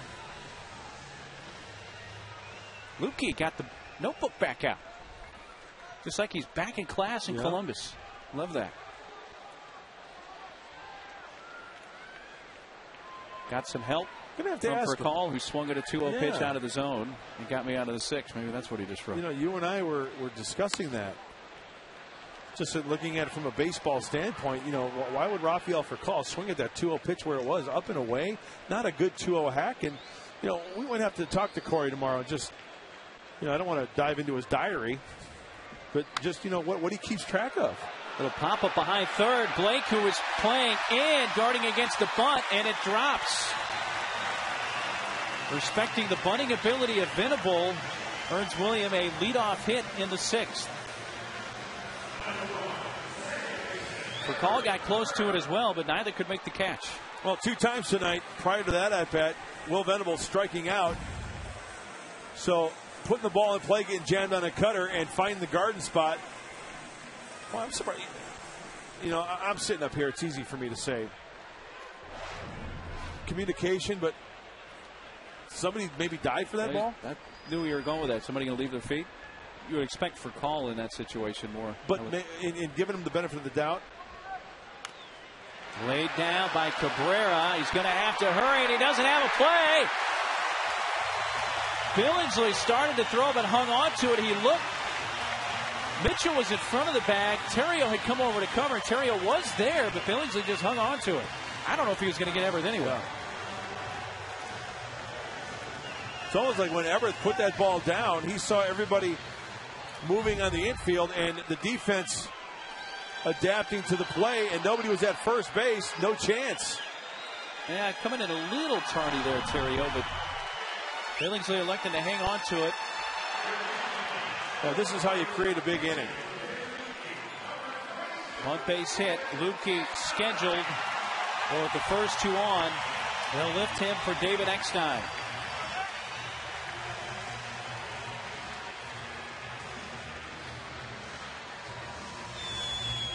Left-hander George Sherrill will begin to loosen for the Dodgers. Okay, now the first thing that might enter your mind is, okay, you bunt him over, right? With nobody out. David Eckstein has got great bat control, but you can do so many things here with that. Sure, you can put on the bunt, but you can show bunt. You pull the old Butcher boy. He's good at hitting the ball on the ground, right? Yes. And that ball on the ground might find a hole, and it might result in a run or a bases loaded situation. 6 scoreless for Lukey. Allowed only 2 hits. Through 89 pitches, 56 for strikes, and a very successful second major league start for him. Couldn't ask for any more than he got out of Lukey tonight. Absolutely. And as soon as Billingsley lifted his leg there for the spin move, I didn't see David Eckstein slide that hand up that handle. He might be hitting away here. Or it's going to be a late. There you go. Bunt laid down. Barajas going to third. Safe. He tried to get Venable, the lead man, and the bases are loaded. So right as that ball left his hand, you could tell that was not the right decision.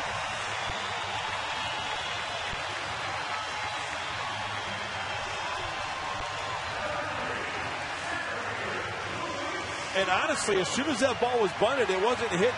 It wasn't bunted hard enough out in front of home plate. I thought Barajas was going to get him easily. But you know what?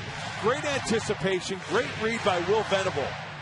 Utilizing his speed. As soon as that ball was hit on the ground, he realizes it's a force play. He's got to get there. And he gets there just in the nick of time. Bases loaded for Durango. Sliced into left for a base hit. Venable scores. Cabrera will test the arm of Podsednik, who does not make a throw. 2 runs in. 3-0 Padres.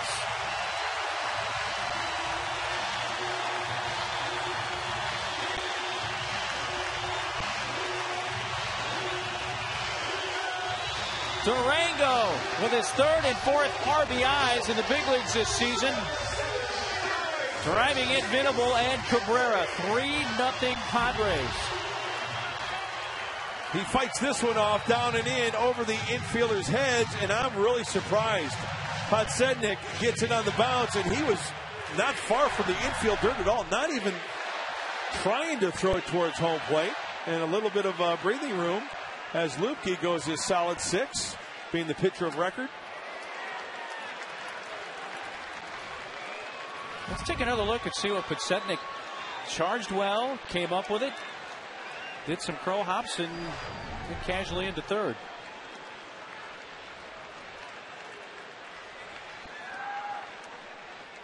I'm sure he knew Cabrera was the runner. Maybe he just didn't want to throw to the plate and have everybody move up another 90 feet and you have second and third. Belisario now, along with Sherrill in the LA bullpen.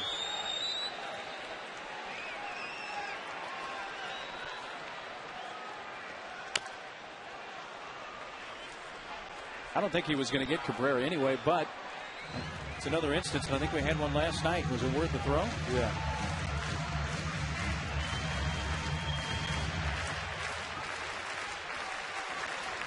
Well, the only ball that's left the infield technically is Durango's big hit to left.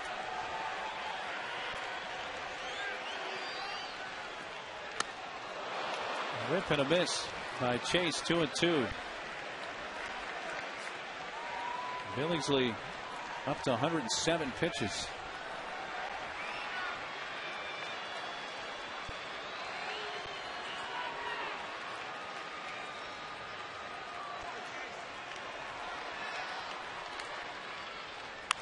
Henley hits the breaking ball to first. Spinning Mitchell goes and hits the runner. He hit Durango in the back, and the bases are loaded once again. Durango, though, feeling that one.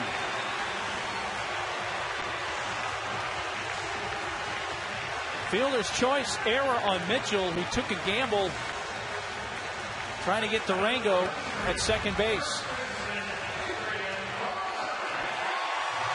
He threw right into the throwing lane and running lane of Luis Durango, and you know what? The ball bounced in the Padres' way.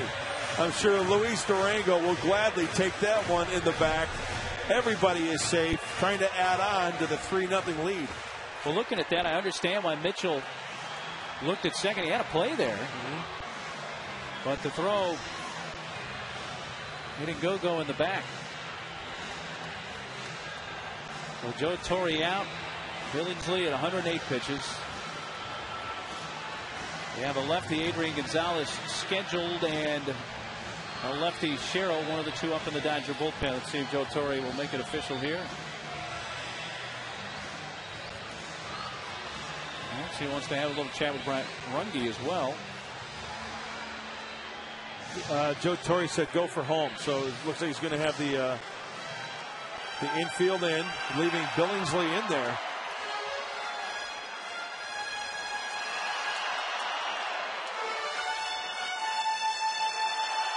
Back, Durango and Headley on board for the Padres. Nobody out. 2 runs in the bottom of the 6th. Adrian has 3 grand slams this season to lead the National League. Why wouldn't you bring the lefty in? That's a very legitimate question at this point. Fastball gets past him. Strike 1. I mean, he's hot and ready. Because there's a right-handed batter, Tejada, on deck. And after that, you got 3 righties before you get back around to Venable. Infield in. It's upstairs, a ball and a strike.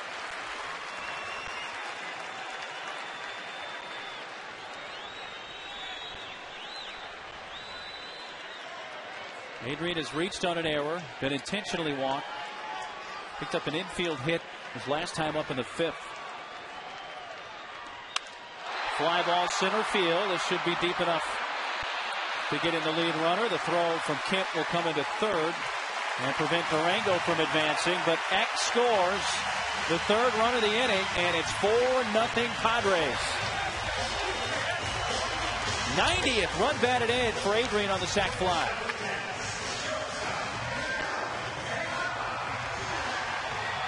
Well, on the 111th pitch, the curveball just didn't have that snappy as it had earlier in the ball game, and Adrian does a nice job of elevating it to the outfield for a sac fly. And now the pitching change will come for the Dodgers as Joe Torre makes a return trip to the mound. As Belisario, a right-hander, ready as well. And this pitching change brought to you by the Mark Condos. Luxurious downtown San Diego condos from the 300s. Go to themarksandiego.com.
Mario takes over on the hill for Los Angeles. Hard thrown right-hander. Saw Belisario earlier. Fastball slider and a change. But as I mentioned it the last time he was out there, got to be patient against this guy because he will walk you at times.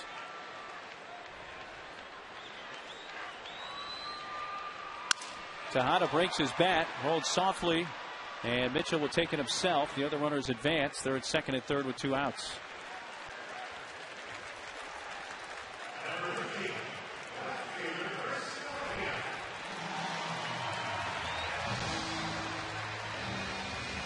Gnorfia gets his first plate appearance of the night. Came in as a pinch runner in the 5th for Stairs, who had walked and stayed in the game and is playing left field.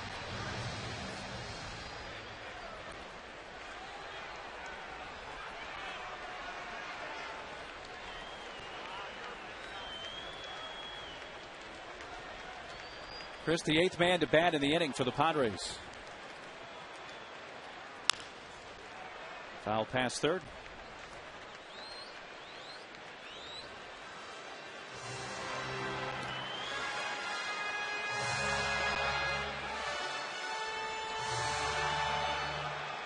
Four runs for the Padres on 6 hits. The Dodgers scoreless on 2 hits and 2 errors. One of the errors coming in this inning.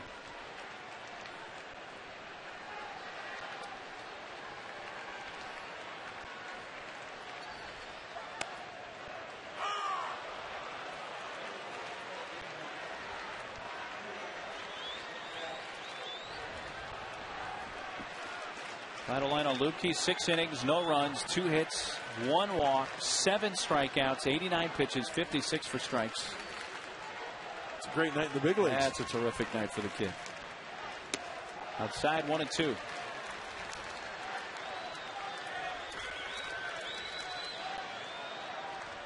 know what else is exciting? Obviously that line, but the young left-hander in line to get a victory for a club that's in the pennant race against the rival Dodgers. Foul tip. Rajas does not hang on.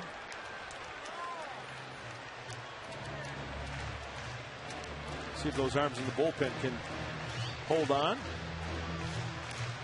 Doesn't even look like he was. Look at, he's ready for his class picture. The Delta Tau Kai picture. Fouled off left side. I could see Lukey in a nice blue blazer with the crest on the think he was a fraternity guy? Pocket, with the button down. Yeah.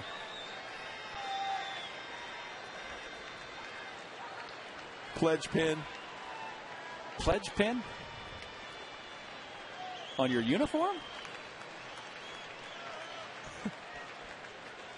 The 1-2 pitch. Towards the middle for call, ranges to his left.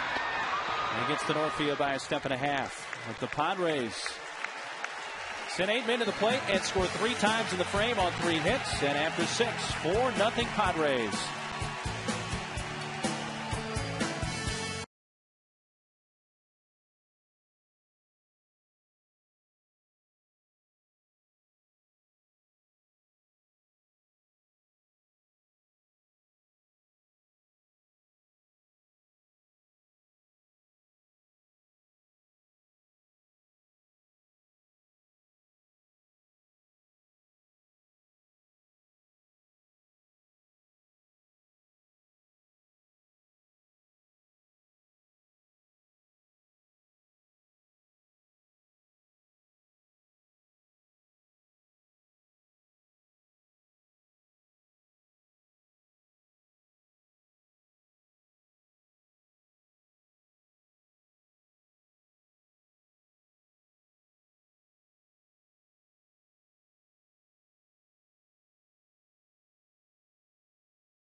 Footlongs taste like a fortune, but they're still just $5. So many favorites like Blazing Buffalo Chicken, $5 all day, every day. Subway, eat fresh. And by Cox Advanced TV. Ready for more choices? Go to Cox.com. Glad to have you with us, Mark Neely, Mark Grant, our Channel 4 crew. And on the hill now for the Padres is Ryan Webb. Big right-hander, big two-seamer, and a little bit of breathing room for that bullpen. So let's see, 3-6-9, 9 more outs to go to try to preserve the first victory for left-hander Corey Lupke, and it starts with Ryan Webb. Yeah, the roles may be a little different tonight since Adams worked last night as well as an inning and 2/3 2 nights ago. Looks like he is unavailable tonight. Yeah, I talked to Mike before the game, and he said he felt fine. He just said last night he pitched that inning and 2/3 in the middle 3 days in a row. Now he said if the inning and 2/3 maybe came the last outing, it's a different story. Then you're going to have a couple days off maybe or a day off. But since that middle outing was an inning plus, he says that was a big one. Yeah, as you alluded to, also pitched on Sunday against the Rockies, so 3 straight days for Mike Adams. Cleanup hitter Casey Blake leading off the 7th.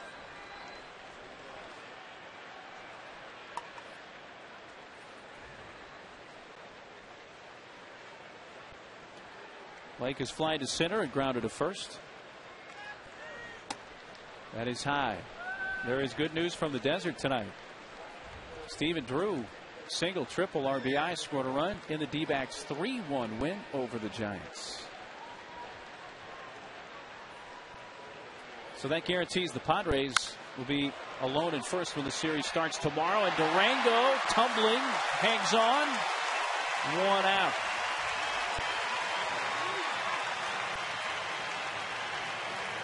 Go having a good night.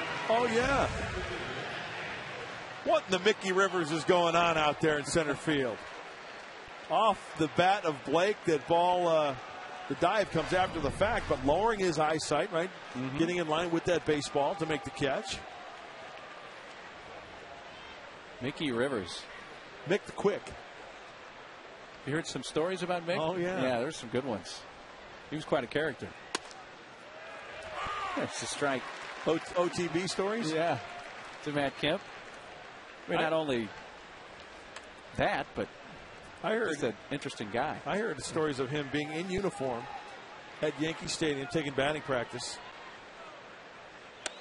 leaving batting practice in uniform, going in the Bronx. Go to the track?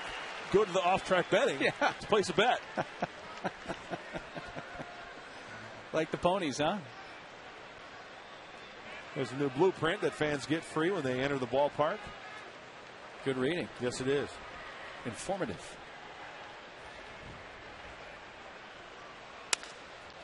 Rolled out to first, and Adrian flipped to Webb. Kemp retired, 2 away in the 7th. See Ryan Webb being a little bit more aggressive with his stuff. Coming up, the San Diego Hyundai dealers, 7th inning stretch your dollars. Get more miles per gallon and the assurance of America's best warranty. Go to SanDiegoHyundaiDealers.com.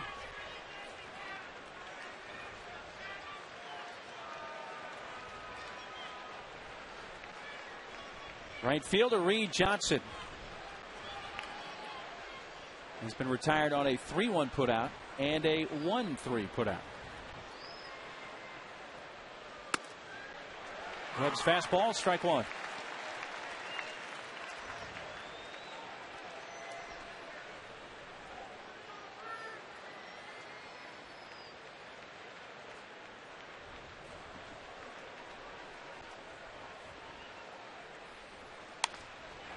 Writes it off and fouls it. Despite the error in the inning, all 3 runs the Padres scored in the 6th are earned, so it makes Billingsley's line 5 1/3, 4 earned runs, 6 hits. Walked 5, 1 intentionally, and struck out 6. Through 111 pitches.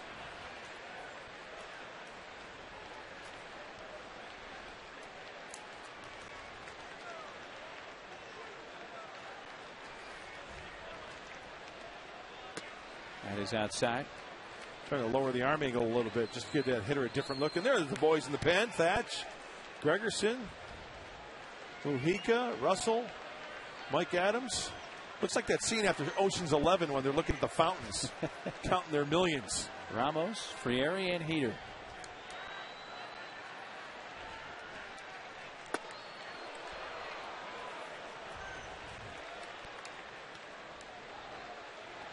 You ever see the original?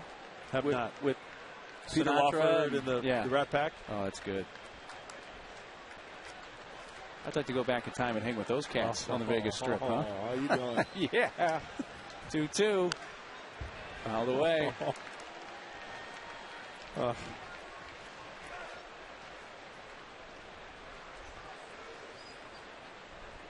2 outs, nobody on. Vegas has gotten too big. Nowadays? Yeah, I think. Yeah, that's what it's all about. The biggest, the best, the loudest, whatever. The brightest.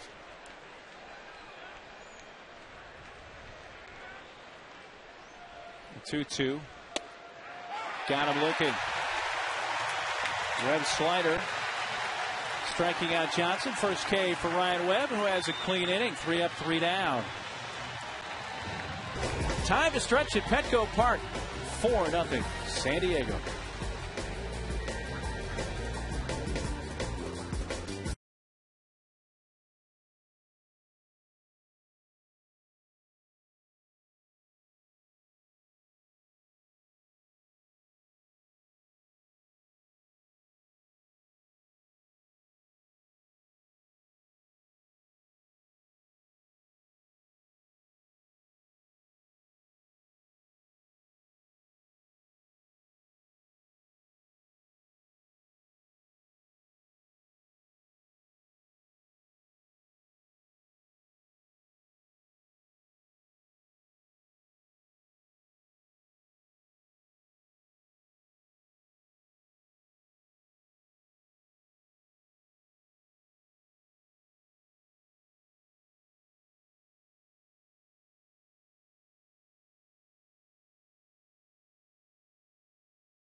savings expert.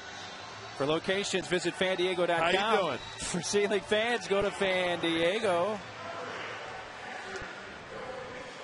Hey, he's There's back. that cat, yeah. CA. We got to find out what he's all about. Yeah, what's the story with this individual?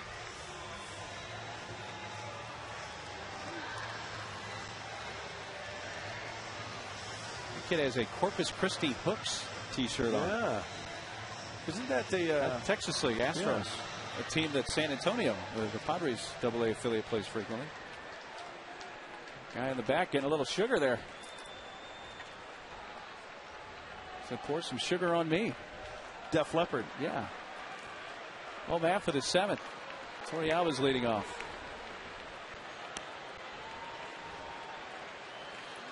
Norbeat 0 for 2 with a walk tonight.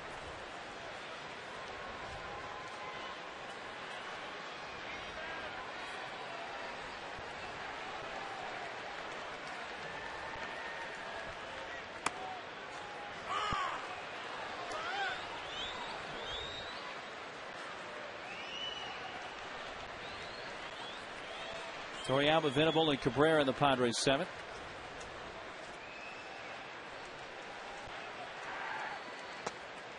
Pulling away from Belisario. Padres 1 in the 3rd, 3 in the 6th. Trying to sweep this 3-game series from the Dodgers. Final time that LA is here at Petco Park this year. Up the third baseline foul.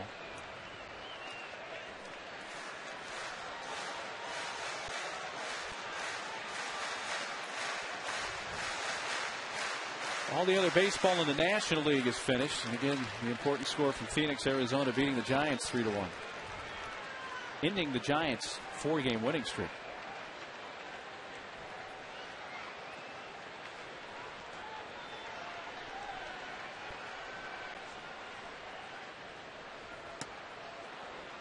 Boy, his ball moves a lot, doesn't it? It's got some action. Man.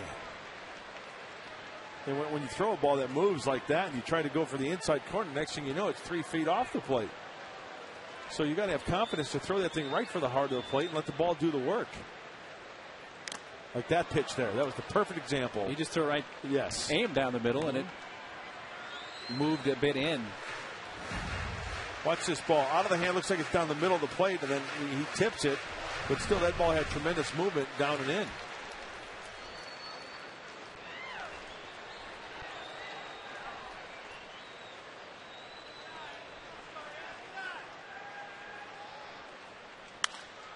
A drive towards the gap in left center field is going to get down and flood the alley. To the 4-on-1 mark.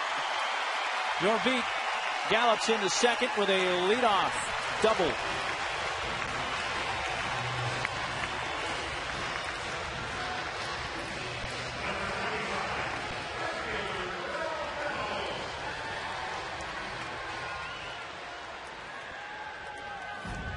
Well, the Padres lead 4-0, and Yori Torrealba going down and getting this one. Oh, the nice leg kick, staying back and getting a little insurance off the Geico sign. Trying to add that 4-0 lead. This Dodger pitching change is brought to you by San Diego Harley-Davidson. Always country first. Left-hander Sherrill coming in for LA.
supporting our hometown Padres and helping you save money. Open an account today. And in comes the Memphis, Tennessee native, George Sherrill.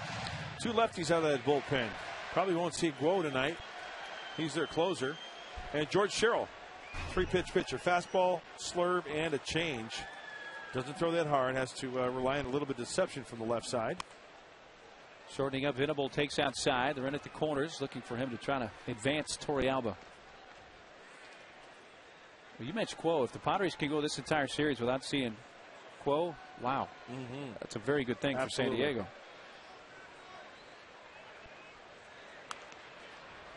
Bunts it foul. There's Quo there in the middle, who now has inherited that closer's job for now from Broxton. Lowest ERA in the National League for a reliever for Quo. Certainly haven't heard the last from Jonathan Broxton, though. No. In the closer's role. Got the bunt down. William, and now barehand play by Blake, and safe at first.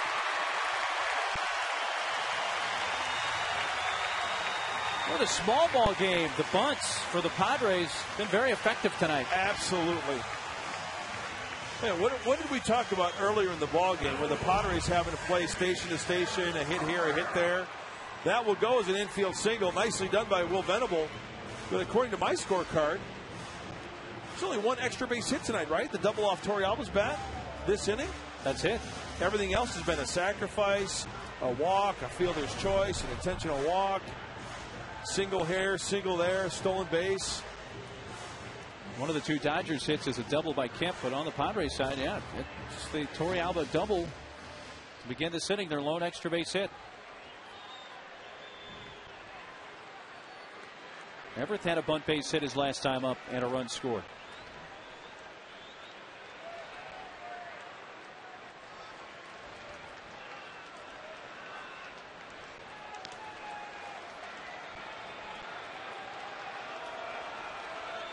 Everett got a jawbreaker going in there, man. He's got a mouthful.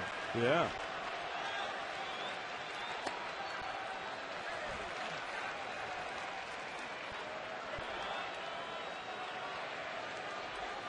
Pitcher spot is due up next, and Hundley moved into the on-deck circle. The birthday boy.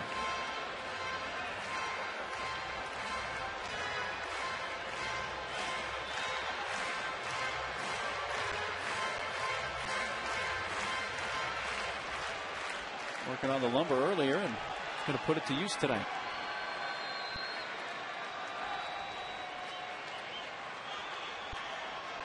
First and third, nobody out.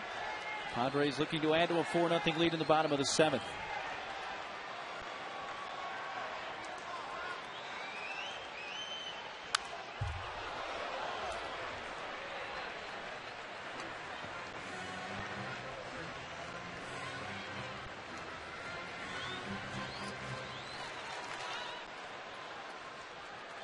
Besides the bunt base hit, Cabrera has struck out and grounded to first.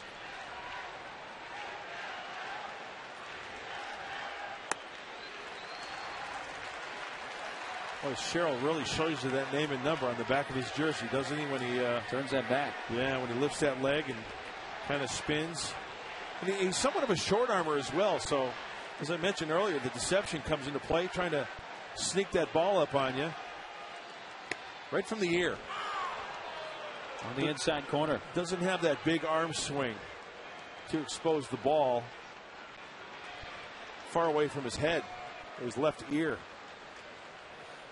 George Sherrill is a guy who pitched in independent baseball for 5 seasons, from '99 to '03, before he got a chance in the Mariners system.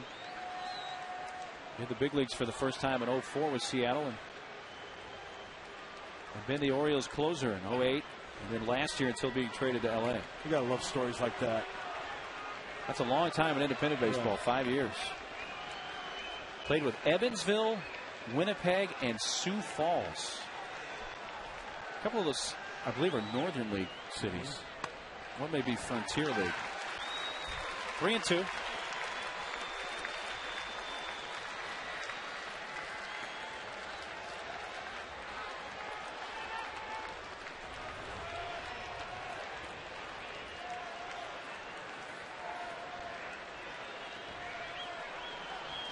Once again, just a fly ball here to get another run home.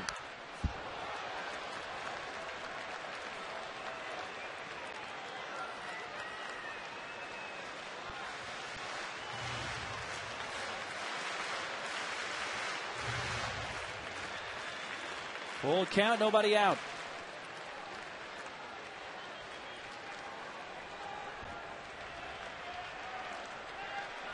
Infielders cheating in the pitch. And another foul.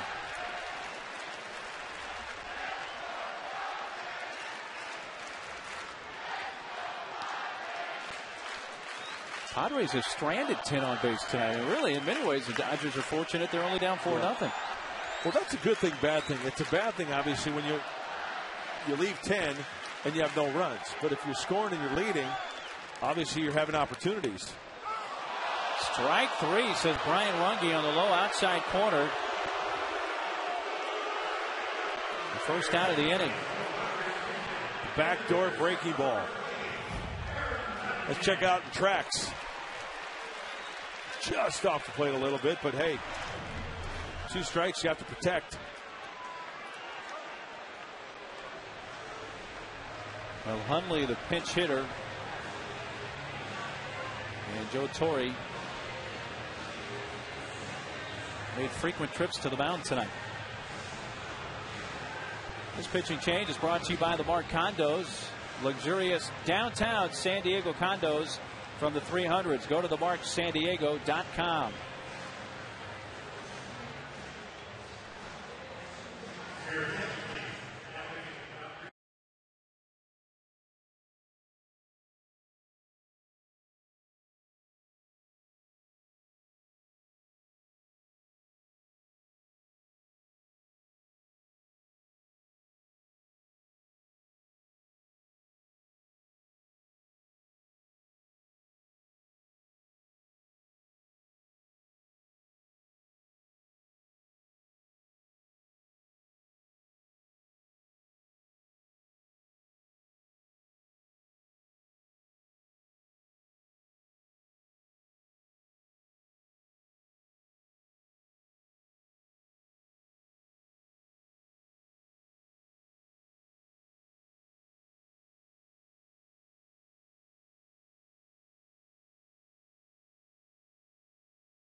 This pitching profile brought to you by your local San Diego Ford dealers. No, it's not Raleigh Fingers. It's Ramon Troncoso. It's quite a handlebar that gentleman had. You know what? A lot of pitching changes. I mean, Joe Torre going to Belisario for a matchup, Sherrill for a matchup. Now Troncoso comes in. It's going to be Mike Baxter. But, you know, Billingsley was out there. He thought that he would go to the bullpen then, but he's stuck with him.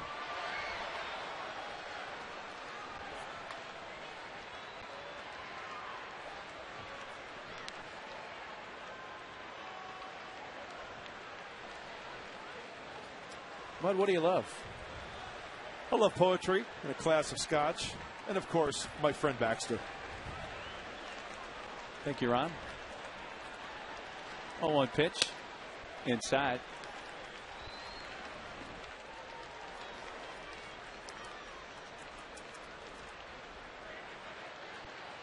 Cunningham was actually announced as a pinch hitter. Baxter steps in, so they burn Cunningham.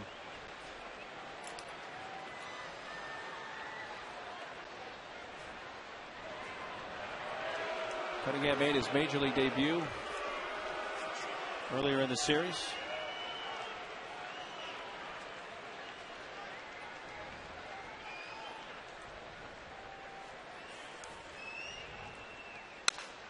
Breaks his bat past the mound.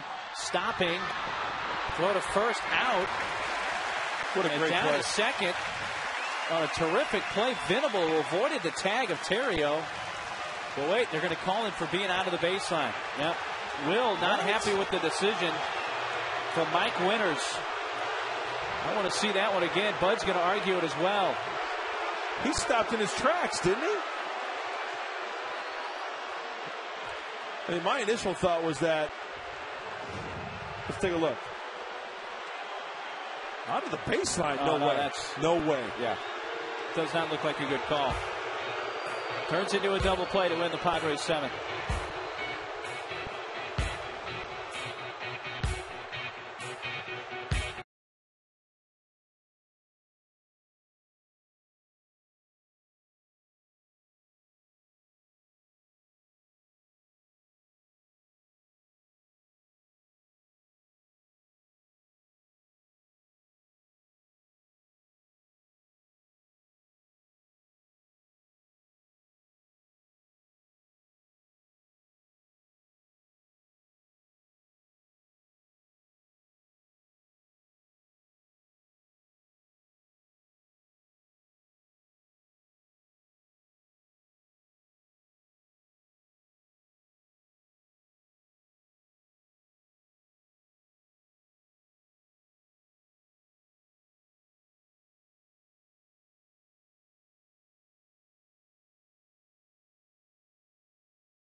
And we certainly see when there are plays right at the second base bag, runners way further off than that. It's just like he took a half step to the right and then ducked. You know what? We've read the rule book on this before. It's 3 feet. Look at Will. Will like pivots on his back foot and then it spins around. You know what? That's not. He is not out of the baseline there. No.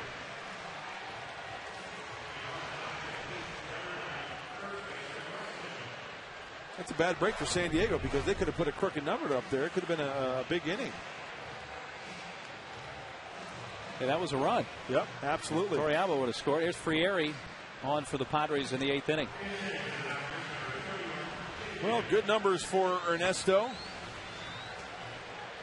Well, the Padres now have left 11 runners on base, but with the 4-0 lead, that's a good thing. And bottom of the order for the Dodgers.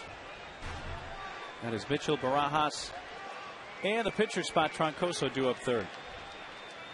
Gibbons is going to bat for Mitchell to begin the inning.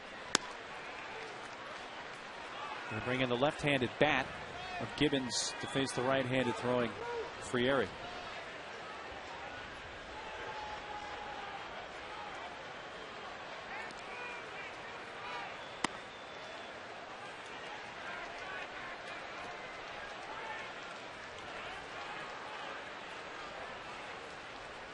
Gibbons has pinch hit now in every game in this series.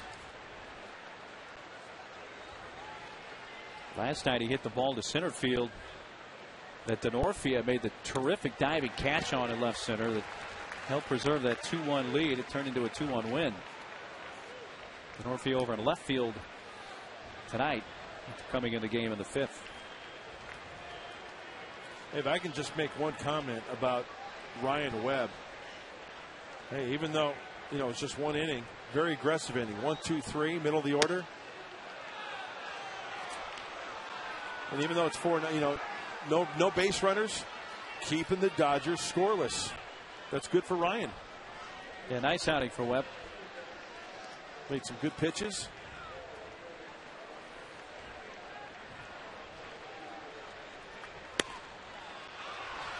A walk to Gibbons begins this 8th inning. It's the second walk handed out by Padre pitching tonight.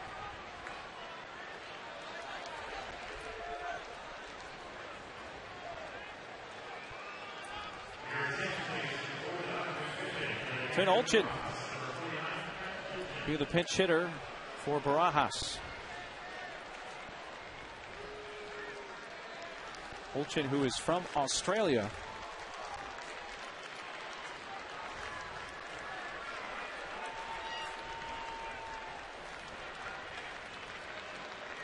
Just recalled yesterday. Late swing and a miss at the fastball. Strike one.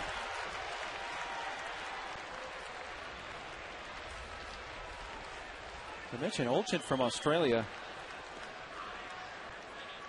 During the Sydney Olympics in 2000, he was a bat boy for Tommy Lasorda's American team in the gold medal game against Cuba. There's Tommy signing some autographs. Yeah. The U.S. won the gold medal that year. Look for that on YouTube sometime later tonight.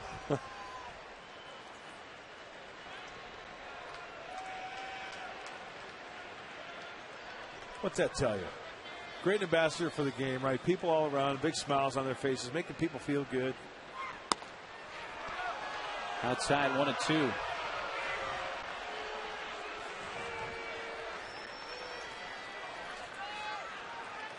Olchin had a little bit of big league time last year with Arizona.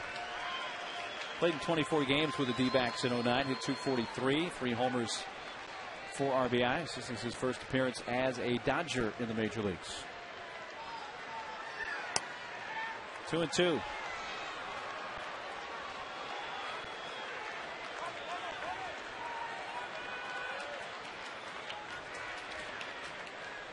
Frieri, the third Padre pitcher of the game. Lupke went 6 scoreless. A scoreless inning for Webb.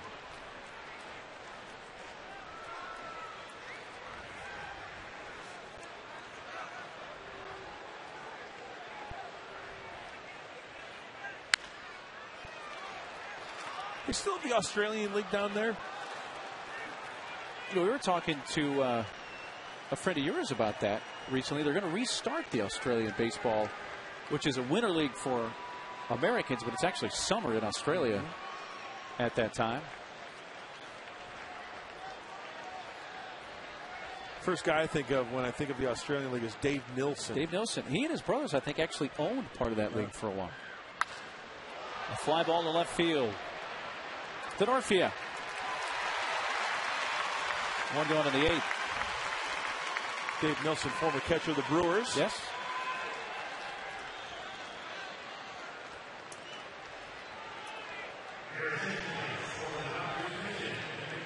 Maloney will come off the bench and bat for the pitcher, Troncoso. And quickly out of the dugout comes Bud Black.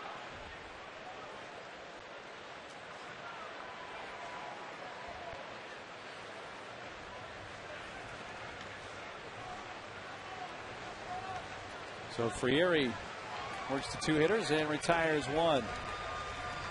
This pitching change brought to you by San Diego Harley-Davidson. Always country first. And the lefty Joe Thatcher will come on for Frieri.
Nation Federal Credit Union with record-breaking member growth. Make your move and open an account today. Joe Thatcher will toe the slab here. And last time out for Joe was against the Dodgers, and it was 2 days ago. First game of the series. Good numbers, low on the walk side, only 6 walks. Man, we've seen that a lot out of the Padre bullpen in 32-plus innings. Thatcher that outing Monday night went 2/3 of an inning. No runs, 1 hit. Loney pinch hitting. Loney and Ethier, both left-handed bats, were out of the lineup tonight with a lefty Lupke starting for the Padres.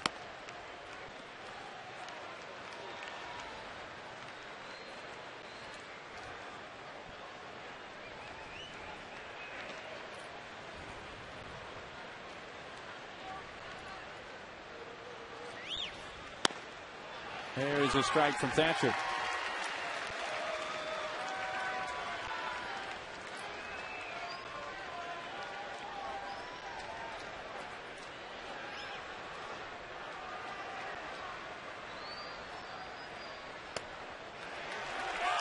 Strike 2 on the pinch hitter Loney.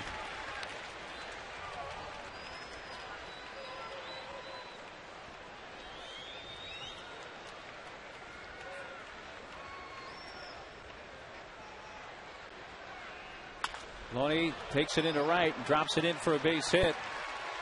Gibbons will stop at second after a wide turn. And a special moment is about to take place here as the Dodgers are going to bat for the lefty Pitsetnik.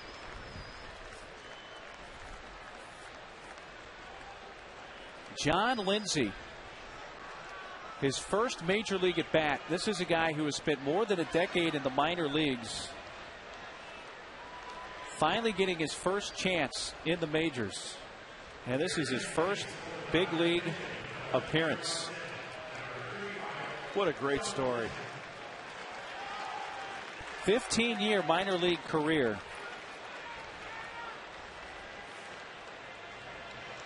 He is 33 years old, almost 34.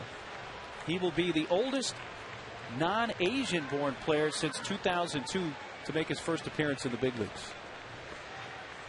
And the reason they say non-Asian, obviously a lot of the Japanese guys who come over as free agents are a little bit older.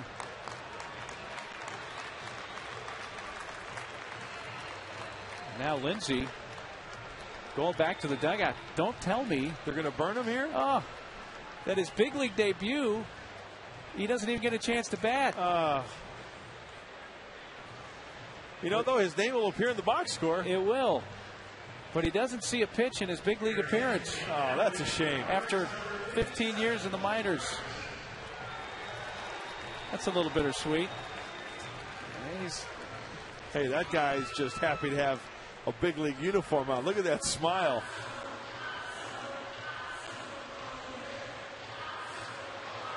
Maybe having to force that one a little bit, like, oh, yeah, I was that close to getting my first big league at bat.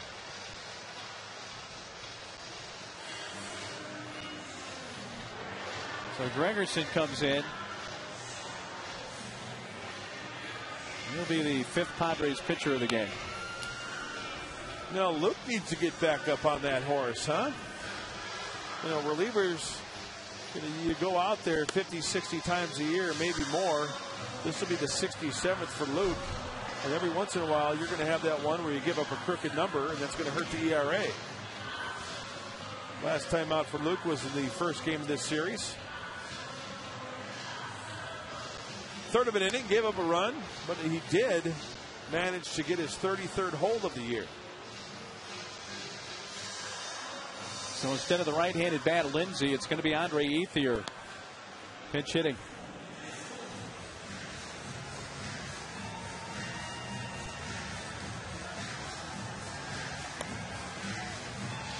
I don't really know what to think for the guy right now. It's like, you know, you want the guy to get up and have a chance to swing the bat at the big league level. And I honestly thought, here's what I thought. When he was going back to the dugout, I thought they were going to give him a little scouting report on the pitcher and, you know, what to expect.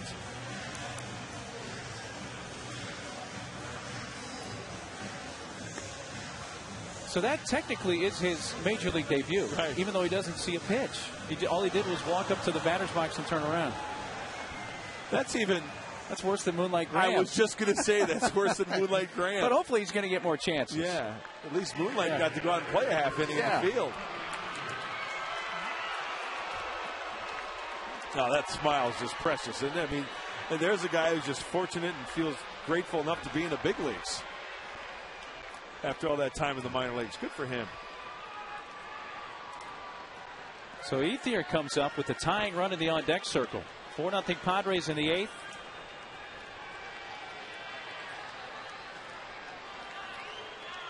And Joe Torre obviously looking for that one big swing to get the Dodgers within 1. Now Gregerson and Torrealba need to discuss.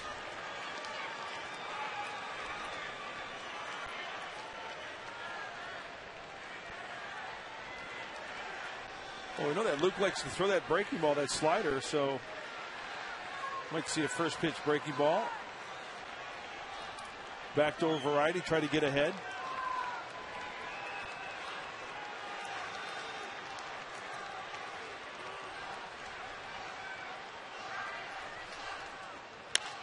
Chopper towards the middle. Stepping on, Everett. Throw to first. In the dirt. Adrian digs it out. So Gregerson comes in, throws one pitch, and ends the threat in the 8th. Getting back on that horse. And it's looking pretty good for Luke Gregerson.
Padres Thursday, September 9th for San Diego. All fans who purchase tickets in section 133 commit to stand all 9 innings to create a symbolic image of the fight against cancer. There are 3 San Diego ticket pricing packages available, and you can visit Padres.com/SU2C to learn how you can stand up to cancer tomorrow night. Octavio Dotel in for LA. Fastball, slider, curve, mid-90s on the fastball. Closer with the Pittsburgh Pirates. Now he's seeing time as a setup guy for Joe Torre.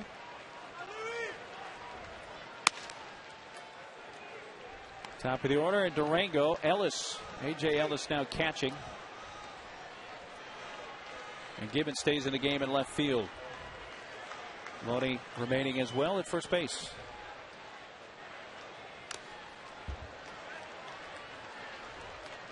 Well, we looked at the Padre lineup before the game. Really, both managers threw in some guys and kind of changed things around. that we normally don't see. One of those, Durango leading off, and that move's paid off for Bud tonight. Absolutely. 2 for 4, 2 RBIs, stolen a base, scored a run. He's going to put the pressure on for Call here. Makes the throw to first, and he's out by a step.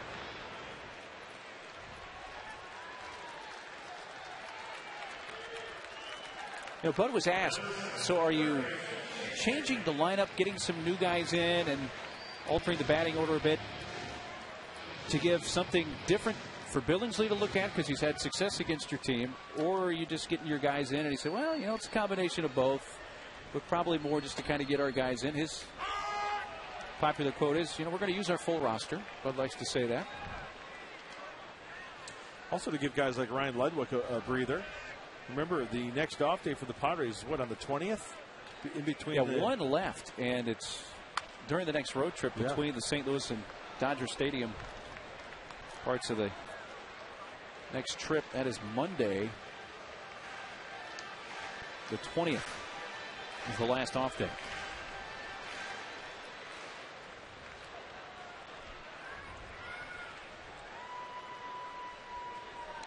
Oh, 2 to Chase. Down the right field line, and then we'll drop. Johnson cutting it off, but Chase has his first hit of the series. They've gone 0 for 10 in this Dodger series. Prior to that, base hit to right.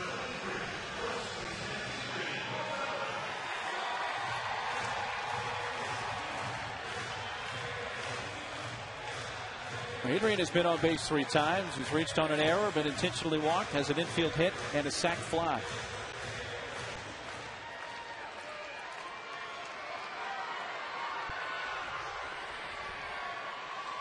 Who's your daddy? That's what the New York fans were saying to Pedro, remember? Oh, Pedro yeah. Martinez? Because he started that whole thing. Yep. He said, well, they're my daddy. When he was with the Red Sox, he couldn't beat the Yankees. Runner goes, swing and a miss, throw down to second, and Headley has his 17th steal.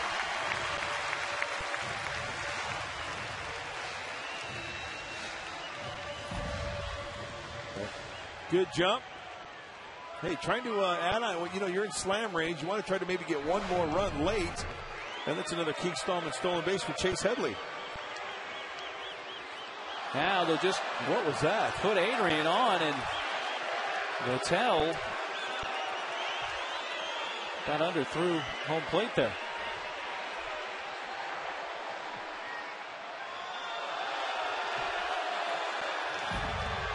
This is the first pitch. Man, that landed right in front of home plate. Yeah. Whoa. He's got the thing. Who's that, Steve Sachs out there throwing? I've never seen a guy throw like that to intentionally walk somebody. Well, we were talking about this the other night. Some guys just keep, you know, drop off a little bit of velocity, but still bring it pretty good. Yeah. In the intentional walks. Dotel's the opposite end of the spectrum there. And some guys have difficulty like throwing to a base, kind of easing up a little bit. They've got to air it out.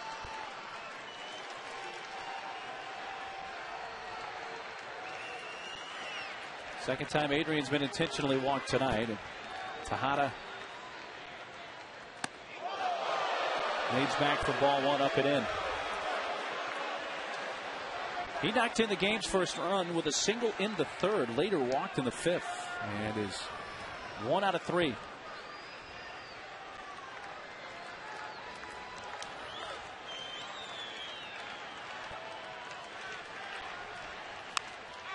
Pops it up behind the plate, and then will drop it amongst the spectators.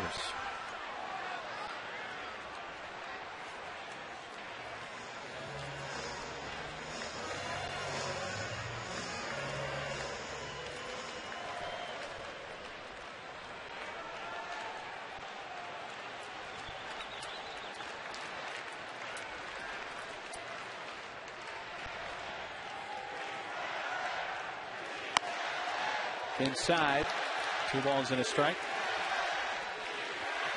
Littell acquired from Pittsburgh just before the trading deadline.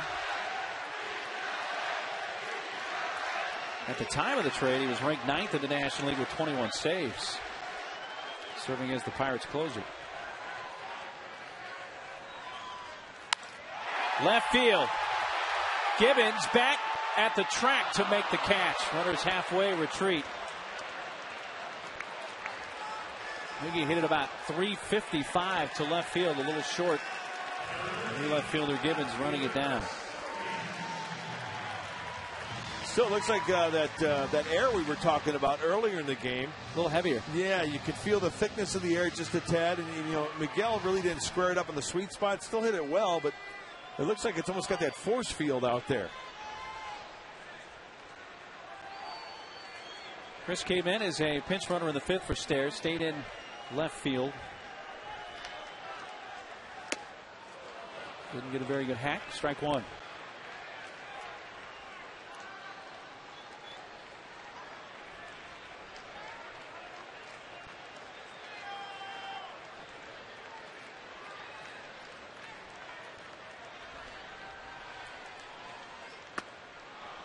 Right back with that fastball on the outside corner. 0-2.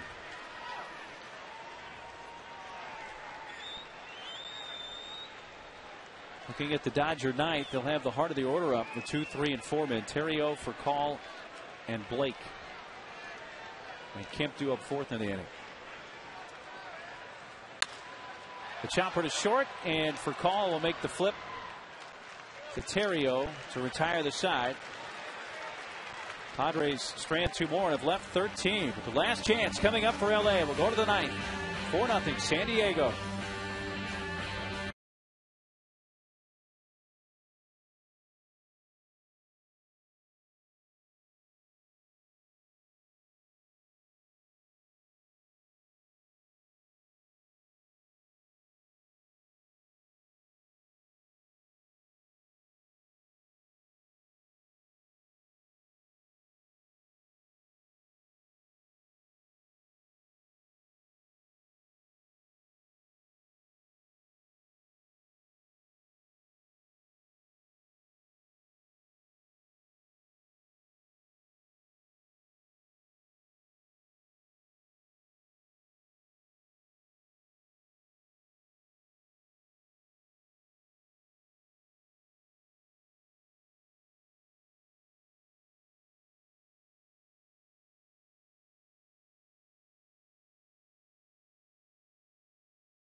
By Sonic. Sonic in San Diego, a perfect fit. Bases loaded in the 6th. And a base hit to left for Luis Durango. Brought in Venable and Cabrera. No throw from Podsednik made it a 3-0 game.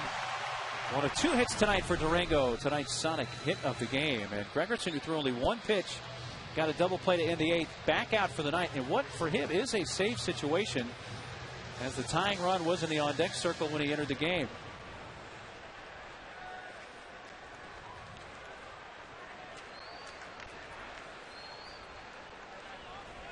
Heart of the order for LA. Terrio for Call and Blake.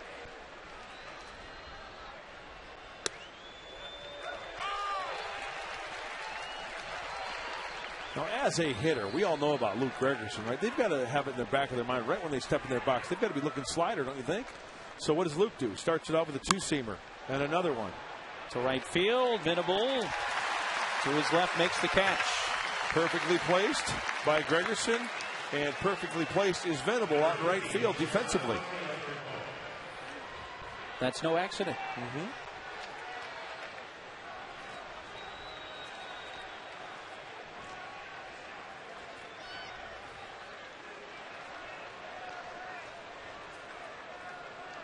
call comes up.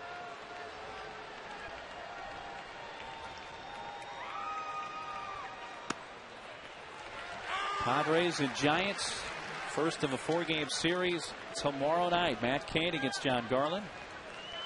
Honda dealer pregame show on the air at 6:30. Check out the latest offers on a brand new Honda Civic at any of the 9 Honda dealers of San Diego County.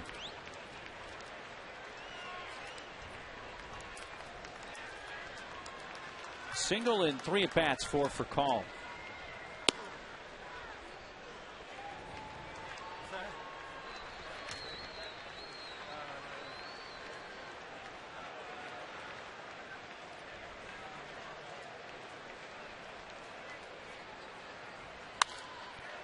Popped up.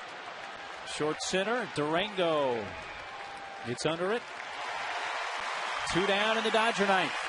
How about this? 6 pitches thrown so far by Luke Gregerson. 5 fastballs, 1 slider. Giving him a little different look. Yeah.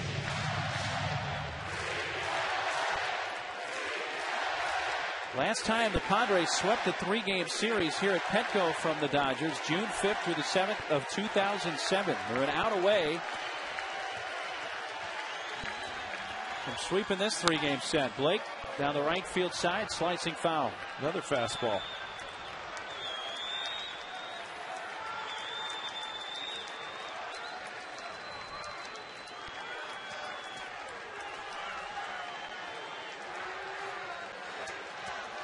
Gregerson 2 strikes away from his 2nd save of the season. Not only do they have the broom, but they've got the dustpan. Yeah. Dodgers down to their final strike.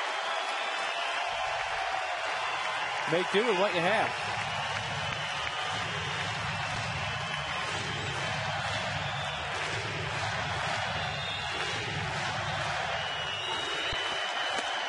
That drops low, the slider.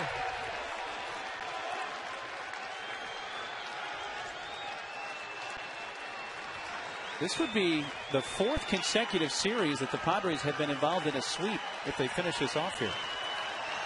Unfortunately, on the wrong side, the first 3. That is up high, 2-2. Hey, he's got the shillelagh out. He believes. 9 hits for the Padres tonight. Thanks to those shillelaghs.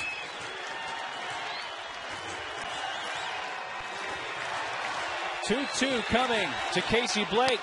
And a slider down and away and a full count.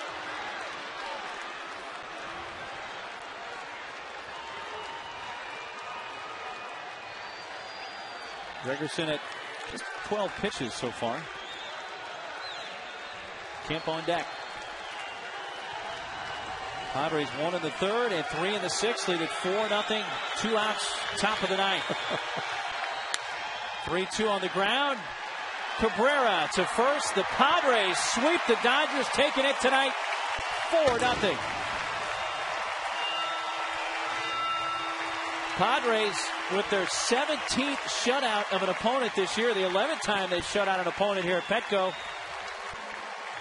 And the Dodgers shut out a 16th time. That leads the major leagues.